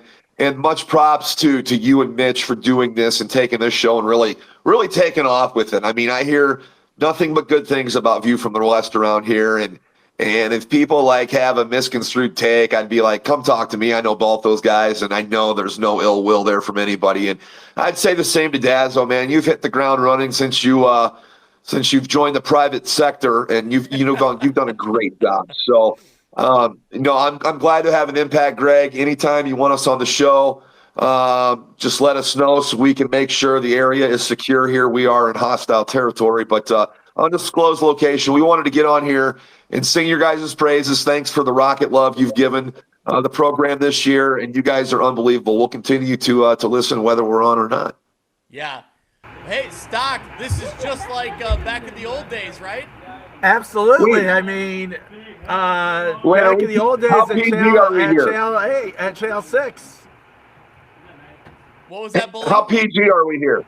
Oh, well, depends on what you're about to say, I guess. Well, it's a high school Let him say it. show. Let him say it. Let him say it. Let him say it. It's almost midnight. We would have 5 to 10 calls by now from either Mother Stock, but most of the time it was Brother Tommy Stock, a.k.a. Adolf Stock.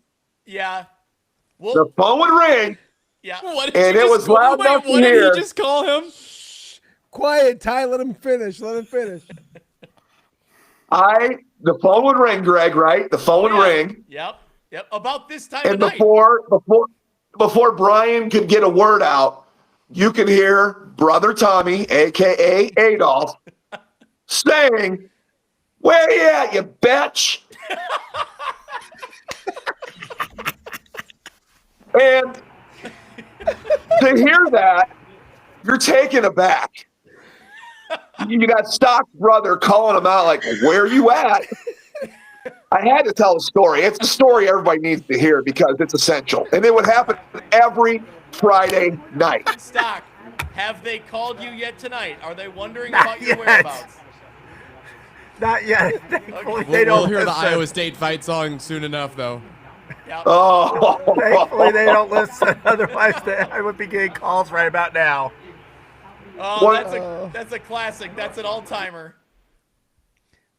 My client wants to ask one question to Stockpile before we exit here and let you guys carry on. All right, sounds good. And I was talking, I think I umpired. I was an IHSA official for baseball and for a few years ago, and I think we umpired together at Sherrard. We talked about Mr. Never Wrong. I want to make sure it was you. Do you still use the guard? The balloon? Yes, I still use the balloon protector. Awesome. I always remembered you from that, and you said you knew Nick Bull, so I automatically knew you were a great man. Thank you. And I also want to say, while I'm on here still, you guys from View from the West are awesome. It's awesome for our boys to, enjoy this. We didn't have this growing up, this type of coverage in the rural areas, right? I mean, not to the extent now. No, I mean, you guys have really filled the void where, and this is not ripping on anybody, local print really no longer exists. I mean, I write the editor of the Argus or whatever it's called now weekly about not covering. They covered Allman in the first 2 weeks, and no offense to Allman, but Rockbridge was the store.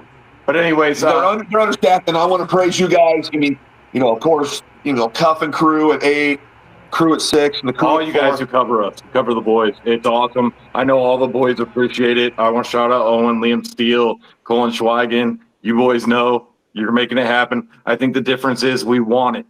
Every boy on that team wants it. Every parent on that team wants it. So we'll see you Turkey Day after. Wow. He's calling the shot right there. His words, not mine. His words, not mine.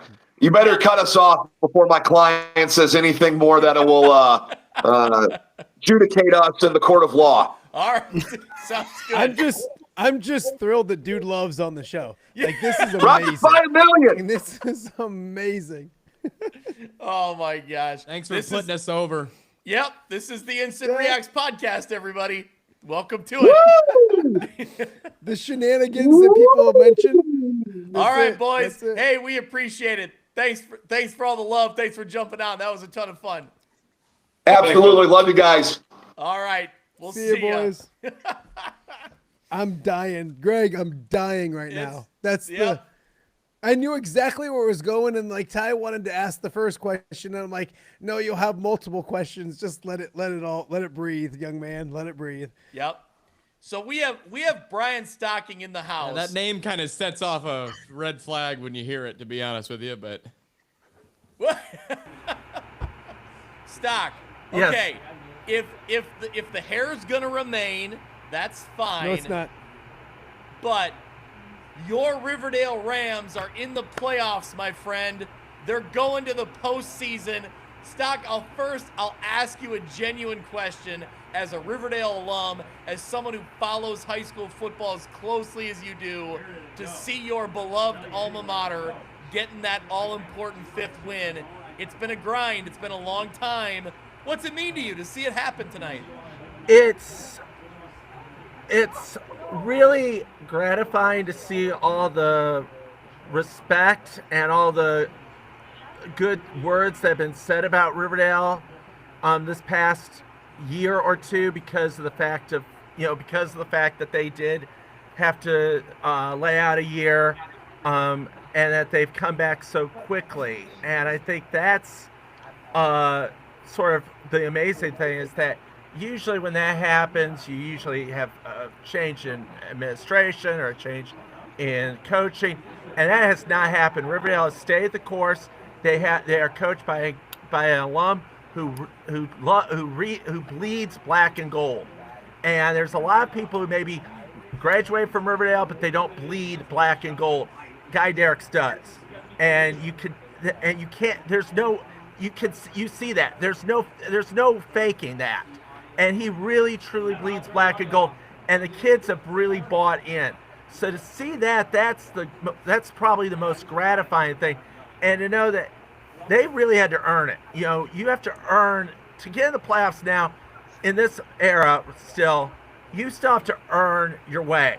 And they won 5 games. They won more than they lost. They got in the playoffs the right way. They earned it. They beat the teams they had to beat. Yeah, they took a few scars. They lost to Rockridge. They lost to EP.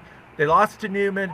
But they earned it, and they got in, and that's the way you do it. You earn your way in, and that's the best thing about the Illinois playoffs is you earn your keep and you earn your way in. And that's something they should never, ever lose. They earn their way in. They're going to play in the playoffs. Now, we don't know where they're going to be. They might be 2A. I saw about a week or two ago, they possibly might fall into 1A. They're in the playoffs. That's all that matters. Where they go, what class they're in, who they face, that all comes out. We'll figure that out when we get to there. we'll cross that bridge when we get there. But they earned their way, and that's the most important thing. They're in the playoffs. They earned it, and no one can take that from them. And that's the bottom line. And they didn't Because step on Stockpile said so. Stockpile, sing the song. Here we go. Sing the song. I got to pull it up first. All right. Zach is calling it out. We all want it. Let's go. I'm getting there. I got to pull it up first. Okay. Got to make sure the pipes are all in You working didn't have it order. memorized? Huh? You know, Didn't you have it memorized? Dazzo, I have trouble. I barely can remember some things. All right, here we go. We're loyal to you, Riverdale. We'll always be true, Riverdale. Our team, it is grand. It is the best in the land. So we'll fight on for you tonight. So Rams, fight on. We're for you. We know just how much you can do. We'll fight and we'll win. So Rams, now let's begin to fight for Riverdale High. Chee, chee, chee, Riverdale High School, rah, rah, rah. Yes! Yes! And when I was in high school, we also knew, let's see, we'll always be, we're going to fight for Riverdale till the walls and rafters sing. We're going to fight for Riverdale. That's now we the got Iowa people, fight song. Yeah, That's we also, the Iowa if fight you notice song that with our school Riverdale song's in the there. Illinois song also. So, a lot of schools do that. I know you haven't Every heard a school fight does song that, in a while that you recognize. So, but we'll go from there. And now most people are now looking to cut off their ears after hearing me sing. No. What was Stock, I absolutely love it. What was that jab you just got in there? I didn't even catch what just I don't understand that one. Was that You a gotta whole pay- shot? you gotta stay quick. He just buried Alleman. Yeah. Did he just I didn't bury You're the not going school. to I buried mass? their He most took out the shovel and well-known buried alum. You're not going to mass on Sundays still, are you? Oh, there we go. Stock, Hey, I'll Stock. sing the Mercer County fight song if we beat Mendota next week. Okay, that's a deal. Mendota's I'm not a kidding. That bad was team a joke. coach. I'm joking. That is a complete joke. I'm not gonna do that. I'm not gonna. Why not? We said it. It is. Because it and so doesn't written. matter. It's not for anything. I was joking. See, here's the thing, Ty. If you sing it with my song, your song, Dazzo can sing the Almond Fight song, Greca can sing the Marquette, Mitch can sing the Morrison. That means some more merch. They can, and Kyle sings his fight song. We can have a whole CD out there. A CD. Just in time for the holidays. Because people are buying CDs these days left and right. Like, I think that's a great idea. We would have Taylor Swift would be worried if that were coming for our records. What about like a cassette? Like we could do a cassette. We could do an 8-track. Oh bless. My fight song's Wisconsin's. Yep. There you go. Stock. I love it. We could all sing our alma mater's fight song like after they play their next game. So Randazzo, he'll get to wait for like 2 more years to get to sing the Alleman fight song. Are we doing this yet? Ty Taylor from the top rope. We'd sing it a lot more often if the track would let us in, but that's a whole different story. That's fair. We don't want to talk. No, That's you a whole wouldn't. different You podcast. got, That's a whole different podcast. Yeah. My lord. No. With that, Greg, I hope you're spending tomorrow cutting promos about this show. Yes. Like Stock singing. The nice things that people have said along the way. Dude Love was on the show. I mean, the promos like write themselves. This has been amazing. Hey, can we talk Stockpile about? shaving his head. That's never gonna happen. Okay. All right, I'm sorry. All right. I'm sorry. Let's Hey, Mitch, what was the final score between Morrison and? I don't know.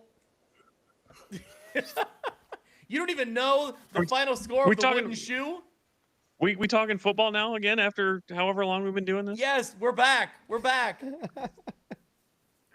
But what was it? What was the question? You asked about the Morrison Mustangs? Is that what you asked Yes, about? I did ask you about the Morrison Mustangs, my friend. There it is. The helmet is on. I love it. Mitch, tell me about your beloved that. Morrison Mustangs getting the shoe.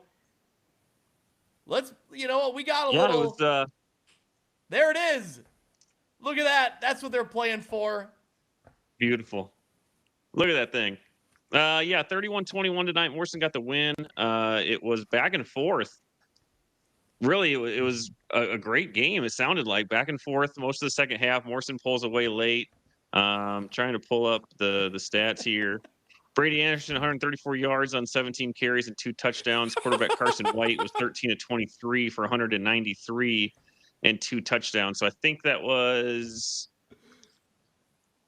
it 3 years Fulton had won that Morrison finally gets it back. So yeah, the wooden shoe is back in Morrison. Morrison gets their second win of the year. Can we take a live look here at, there we go, Mitch. Tell me about these numbers you're seeing here. Yeah, 2 great wins there from your boy. Great win at, let me try to remember. Junior year was at home. Senior year was in Fulton. So yeah, very fond memories of having that trophy in my hands. And those are 2 great scores for the Mustangs. So good to have them get a win tonight. Good to have the shoe back in Morrison. Yeah. Do you have photos of, you got to have photos of yourself holding this fair trophy. If they exist, I don't know about them. Really? You weren't taking pictures after the game? So I want to call out here. So friend of the show, great loyal supporter of the show, Greg Pruitt, huge Morrison Mustang fan. Maybe Mitch, no offense, maybe the Morrison Mustang fan. His son Charlie gets to hold Stank forever. Yep. His son Charlie gets to hold the trophy. I just thought this was a really cool moment to put up there. Congratulations to Pruitt and his son Charlie getting to hold the trophy there. It's great. This is what it's all about, right? This is why we love the rivalry games. We love the trophy games, and seeing father and son holding the trophy is a really cool moment. So I had to call that out. And Mitch, I saw that you had posted the tight shot of your 2 wins in the rivalry. So I wanted to make sure to get that in there as well. And I'm glad you were ready to bust out the helmet there. It looks good. It still fits. And the chin strap, nice and tight. It hurts so bad. Oh my God. Well, I mean, I'm glad you're dedicated to the pod, but you can take it off now. It's okay. Hang on. Uh-oh. There we go. There we go. All right. Matt Randazzo, do you have some thoughts on tonight? Boy, Rock Ridge was awesome. I mean, we were there. We saw it firsthand. And I jokingly said it to Coach, but I mean, I don't know how they're not playing. And that's a lot of pressure. I don't mean it that way. But if anybody's questioning if Rock Ridge is good enough to win a state championship, the answer is yes. And obviously games have to be played and all that kind of stuff. But that's as good of an impressive as performance I've ever seen. Maybe the almost as impressive. I'm getting several text messages from several Rock Ridge people that was blown away by young Nick Bull. So I think with Rock Ridge and then of course Bully's performance on the show, I think they steal the headlines tonight for sure. Yeah. Ty Taylor, you got any headlines for us from tonight? Oh boy. Well, I mean, for me, it's Rock Ridge too, just not just the way that they won tonight. I mean, not just that they won, but the way they won. I mean, they dominated. That game was over in the second quarter. You know what I mean? And I like what Coach Drave was saying, where he said, and I was someone who was saying, this is going to be a close game, 1 score. And I liked his message to his kids. He's like, this ain't going to be a close game. They aren't on our level. And then they go out and prove it.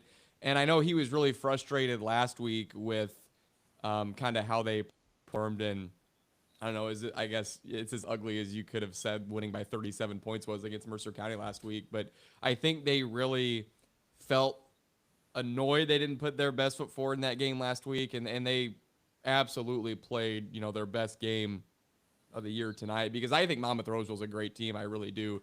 But I think, like you were saying, Dazzo, Rock Ridge proved tonight they're just on a different level than a lot of teams in the state. I mean, they're on a different level. There aren't very many teams in this state that would, nearly 40-point Monmouth Roseville. And they're up 34-0 on them. 34-0. Yeah. If you look at Monmouth Roseville's scores this year, I mean, they've drilled everybody they've played. They haven't played one close game all year. So this result says more about Rock Ridge than it says about Monmouth Roseville. I think Monmouth Roseville is still very good, but the elite of the elite in the state this year for sure. I mean, I'm not going to say they're going to win a state championship, but they're a team that I feel like, you know, if you have to say, give me 4 teams that could win a state title in 2A, Rock Ridge is one of the teams you're going to say.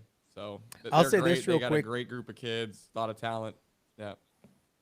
That's and I've covered Rock Ridge for 20. Well, I mean, I've lived here forever, but covering them for 25 years, that's the most impressive, and I think it might be the best Rock Ridge team I've come across, and that's saying something.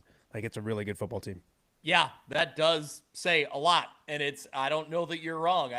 I'm pretty close to agreeing with you there. I'm racking my. Before I said it, I was like, wait a minute, but like honestly, that game tonight, Greg. Yeah. We were going there expecting to Pierce staying in late, and you getting back because you're actually working, and I'm BSing, but.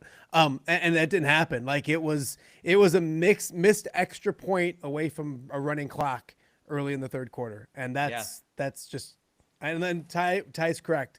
Monmouth Roseville is very good. So to do that against that team, hats off to them. Yeah. I was really impressed with the physicality from Rock Ridge up front, which we talked about with Sam Graves. And he mentioned that, you know, they've been challenging their guys all year, and to continue to step up and answer that call, especially in this game, which this Monmouth Roseville team is very strong. They're very physical. They got the job done. I was really impressed, and I'm curious to see, to your point, like how far this can go now. And I think again, telling Sam Graves or asking Sam Graves about, like, you know, keeping things in check because you got the #1 ranking now and you got this big win, and keeping things in check. I think Stock wants to say something. Ty wants to jump back in. So let me go to Stock real quick. This last week, when we were thinking about this game, we thought it could be the game of the year. What we got instead was a master class in a dominating, and maybe the one of the most surprising dominating performances. And the reason I say surprising dominating is, you know, when we see Byron beating Rockford Lutheran tonight 77-0, we knew that was going to happen. But no one expected Rock Ridge to dismantle Monmouth Roseville. And that's what happened tonight, was a dismantling of a great program. And that was the most, I mean, we went from game of the year to one of the most surprising, dominating performances. And I mean, all credit to Rock Ridge. They did an amazing job tonight, and this was a masterclass in how you beat another undefeated team. Unbelievable. Real quick, I know it's not my turn. Oh. I can't hear you because he's wearing headphones. Oh, man. He's hogging everything. Hey, bud. Hey, bud. Hey, Tuff. How's it going? It's good. You got my first half highlights? They were great. Absolutely. Awesome. Well, I would say that Colin Schweigen to Owen Steele is great. And I'm just there to get the video of it. So yes. Yeah, that was very impressive tonight, what they were able to do. Like he was saying, total domination. That's so, Cuff, you've seen the whole landscape tonight. What are your takeaways?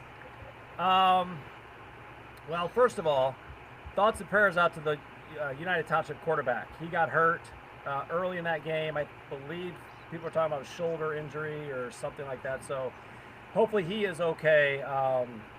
Kind of surprised how that game went. Not that Moline won, but just how much they dominated that game, because I know UT has a really good run game. So that was a little bit of a surprise. I also was out at the Sherrard-Orion game. Yeah. While I was there, really nothing happened, but what a great win for Sherrard. That's a win that they needed. A good win for Dan McGuire, a good win for Sherrard Tigers. Overall, a really good win for them. Yeah.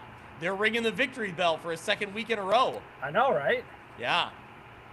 Oh, there it is. Ty's got it. There.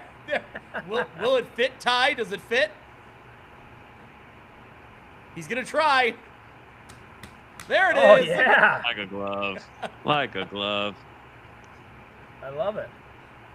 Oh, man. Oh, baby. That one's got a chin strap on it at least. So that one actually fits. I can put that on and go out down College Avenue and play a pickup game with some boys out there if they want to, right in front of the Alito Opera House. Oh, Bring it on, boys. Getting back I'm to your playing wide middle receiver. linebacker, trying to run down the middle, boy.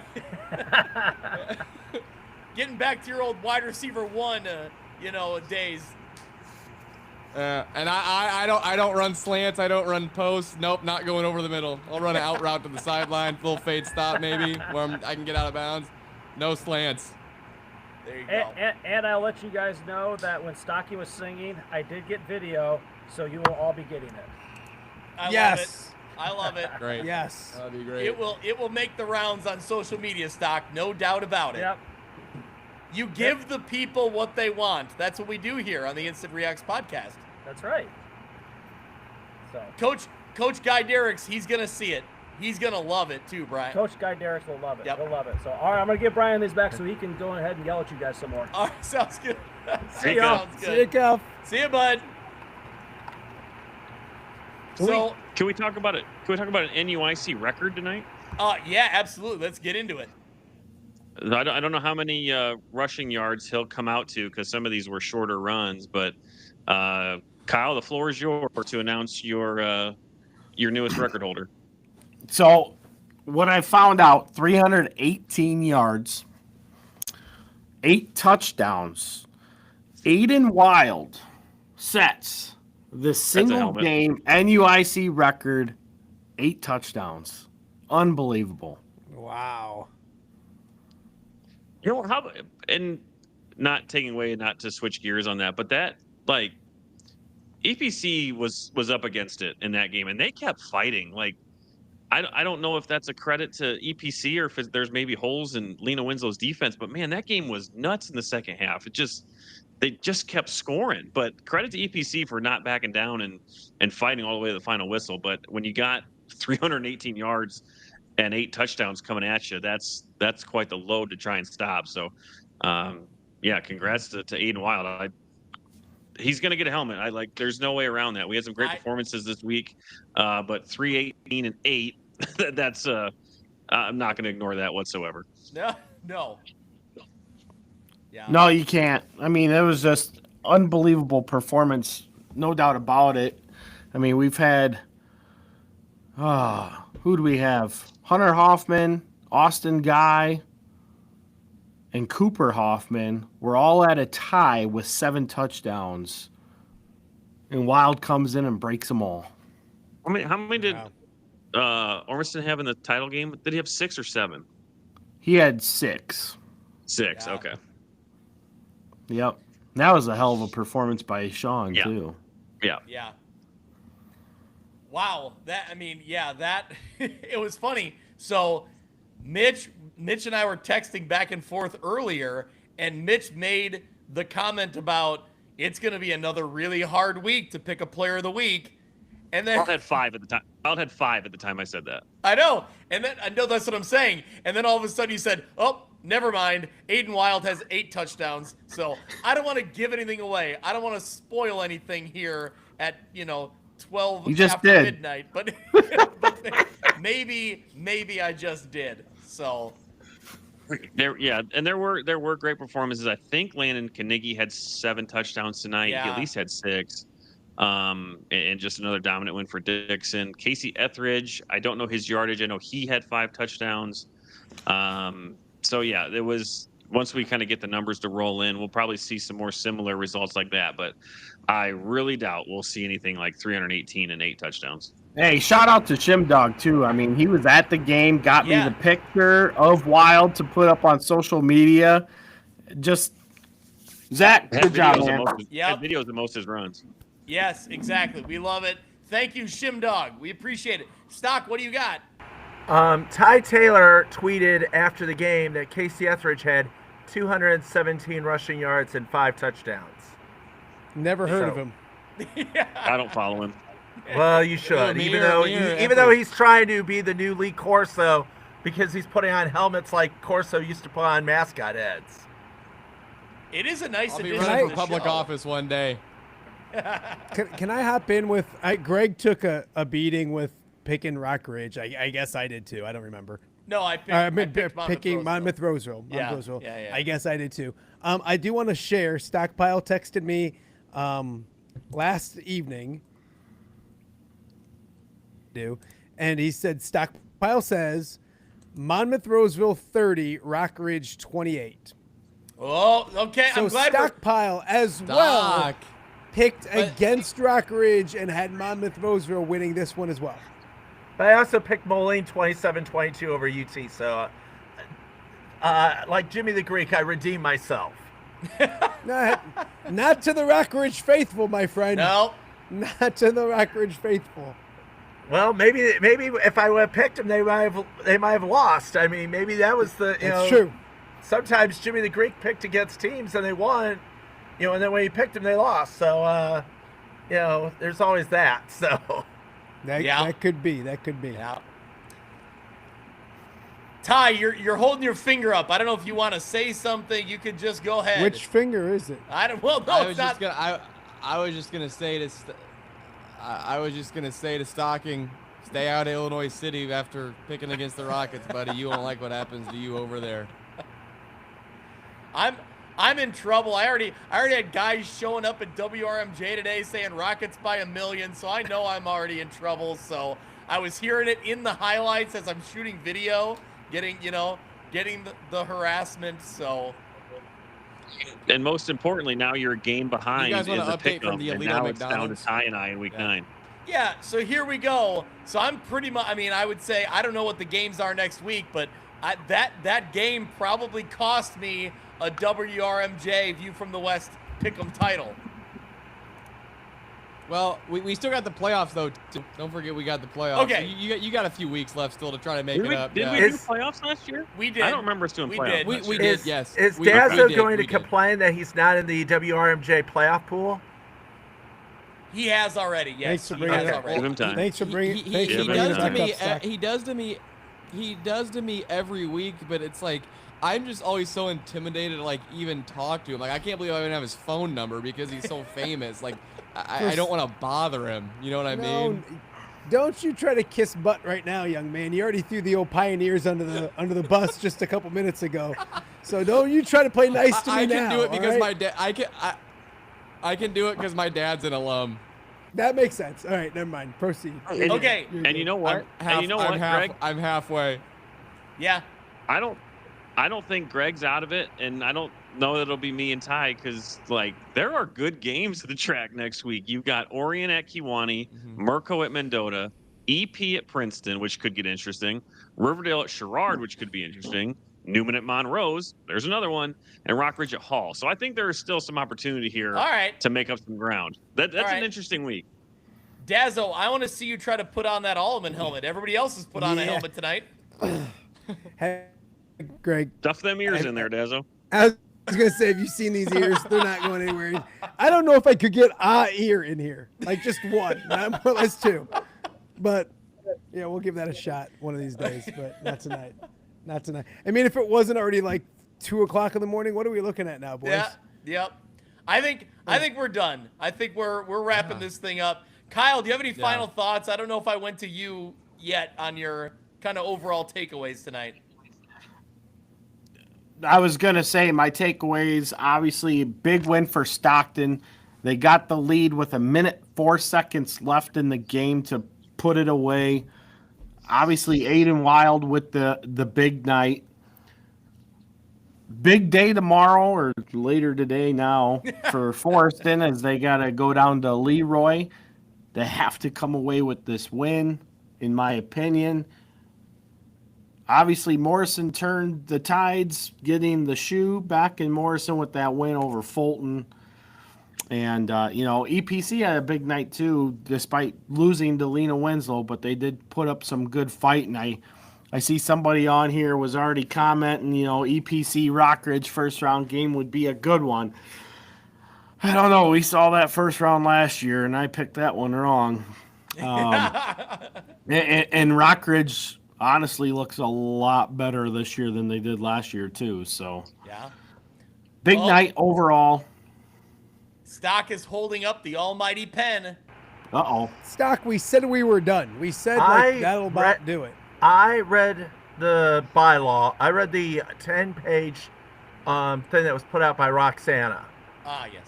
The local schools that were supporting schools: Alleman, Geneseo, Lena Winslow, Ottawa Marquette, Moline, Mendota, Rova Williamsfield, and Peru St. Bede.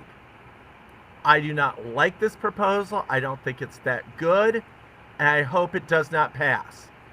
We tonight lauded Riverdale for earning their way into the playoffs. We've been talking about teams earning their way into the playoffs.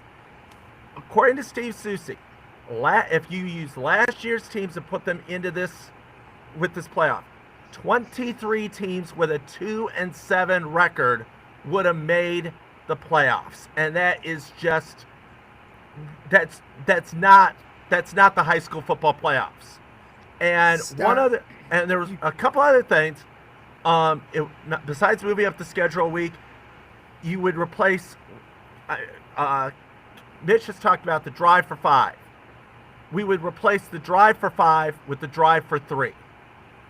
And I just don't think that I don't think you throw out the baby with the bathwater in this case. Yes, are there things wrong? Yes. And can reasonable minds maybe make some changes? Yes. But to throw out what has been which has been a great state playoff series where you have to earn your way, where there's the value of qualifying for the playoffs, making the playoffs, there's a value, an intrinsic value for qualifying and making the playoffs, to just all but say everyone in the pool is just wrong. And I just don't think it's going to work. And they do districts in Iowa. It really doesn't work. The state has to get involved and do the entire scheduling, which is what's going to happen in Illinois, because Moline's having trouble scheduling 2 games.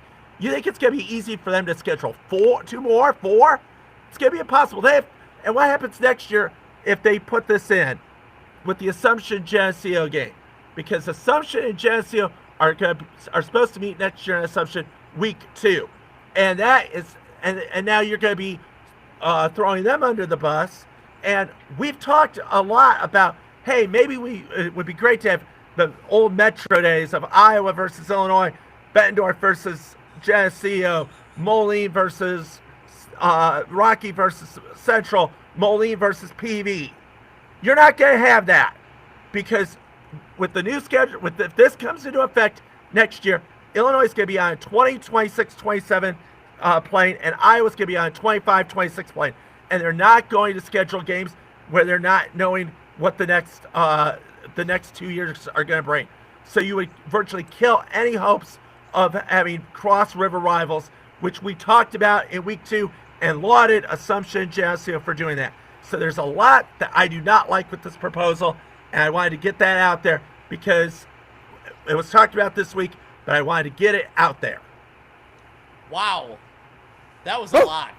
Stock. I've never heard someone use the word lauded more in my life than just then. That was insane. Well, and baby in the bathwater. Can we all agree we want to keep the baby in the bathwater?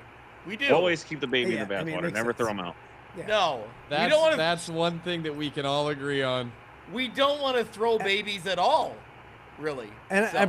I'm pretty sure when they start thinking about a proposal for Illinois high school football, they'll think about what's going to happen in Iowa to those teams. But they said that they're going to take all that into account. Why are you yelling at me? I'm not yelling at you. I'm just saying they said they were going to take everything, things like that into account. No, and they're not. They're not going to take into account Iowa high schools in week 2. They don't care about Assumption and Geneseo. The IHSA couldn't care less about Assumption Geneseo next year. If you listed out 100 things that they care about, that would be 101.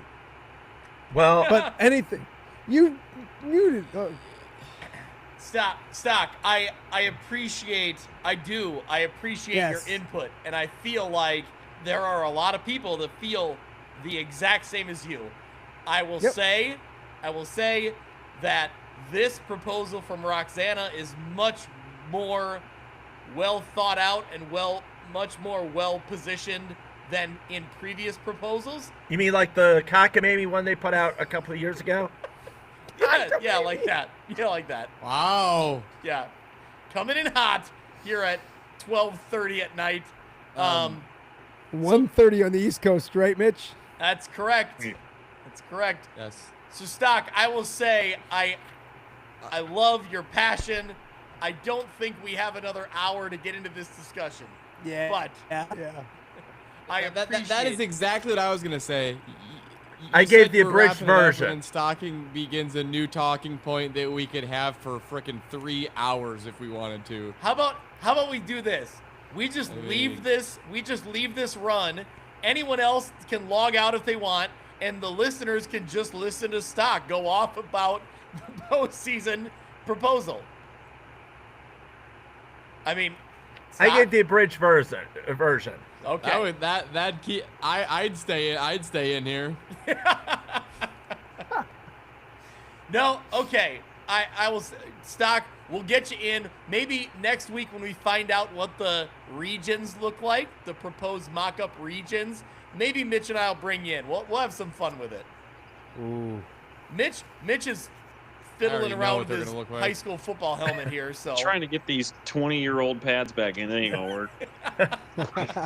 Mitch, I think it's time to let it go. I think it's time to let the pads go. Similar to this podcast, I think it's time to let it go. That's fair. All right, boys. Stock, I appreciate you as always. Put down the yearbook, Mitch. Yep. Kyle Kampmeyer from NUIC Football, you headed down to Leroy tomorrow? Yep, that looks like the plan. There you go. I go see the Cards take care of it. I ran into a couple Forston players tonight, Caden Loomis, Jonathan Milnes, and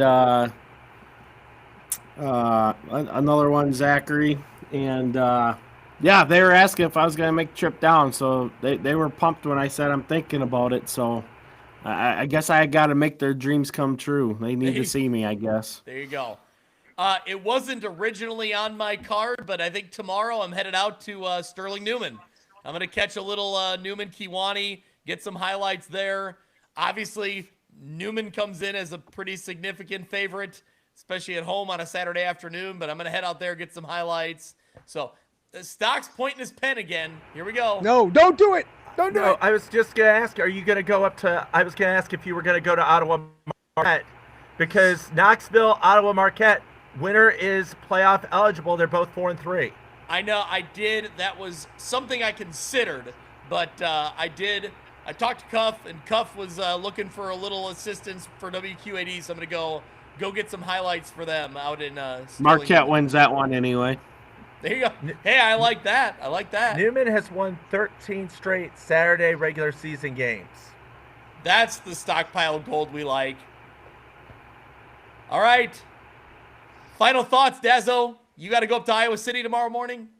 Iowa, 4 o'clock to 5 o'clock, the Hawkeye tailgate show.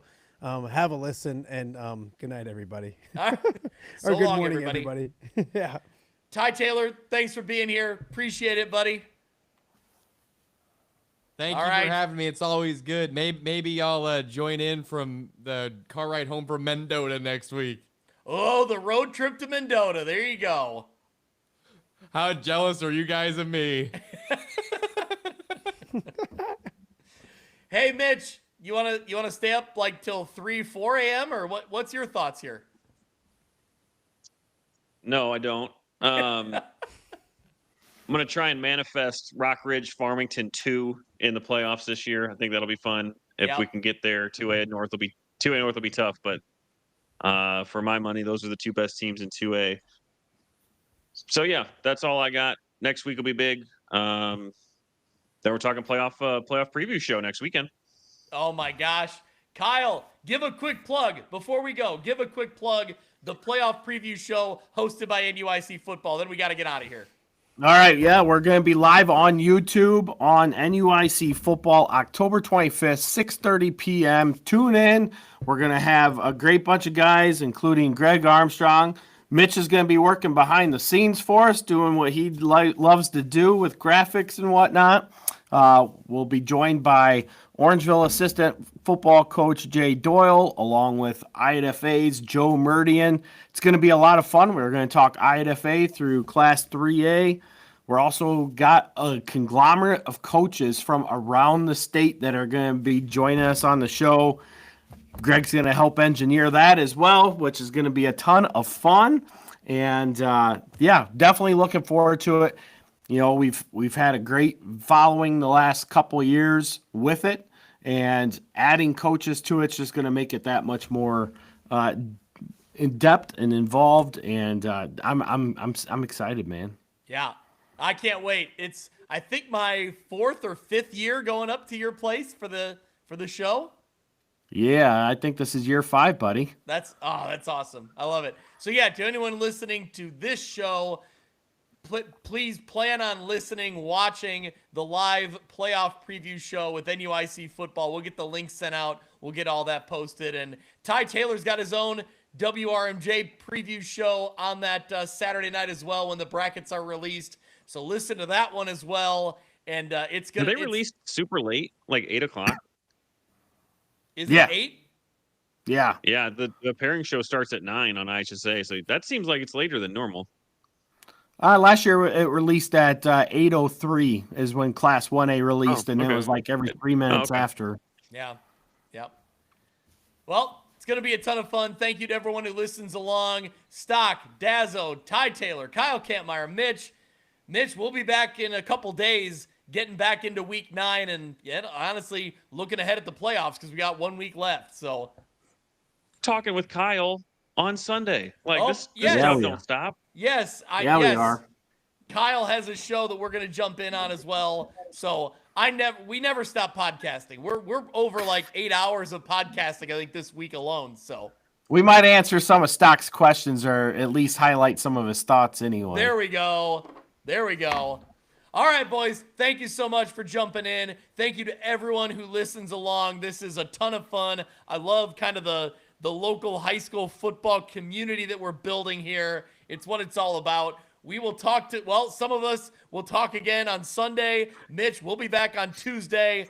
And then, hey, we'll be back here again on Friday, live at 10:15. So thank you so much. We'll talk to you soon.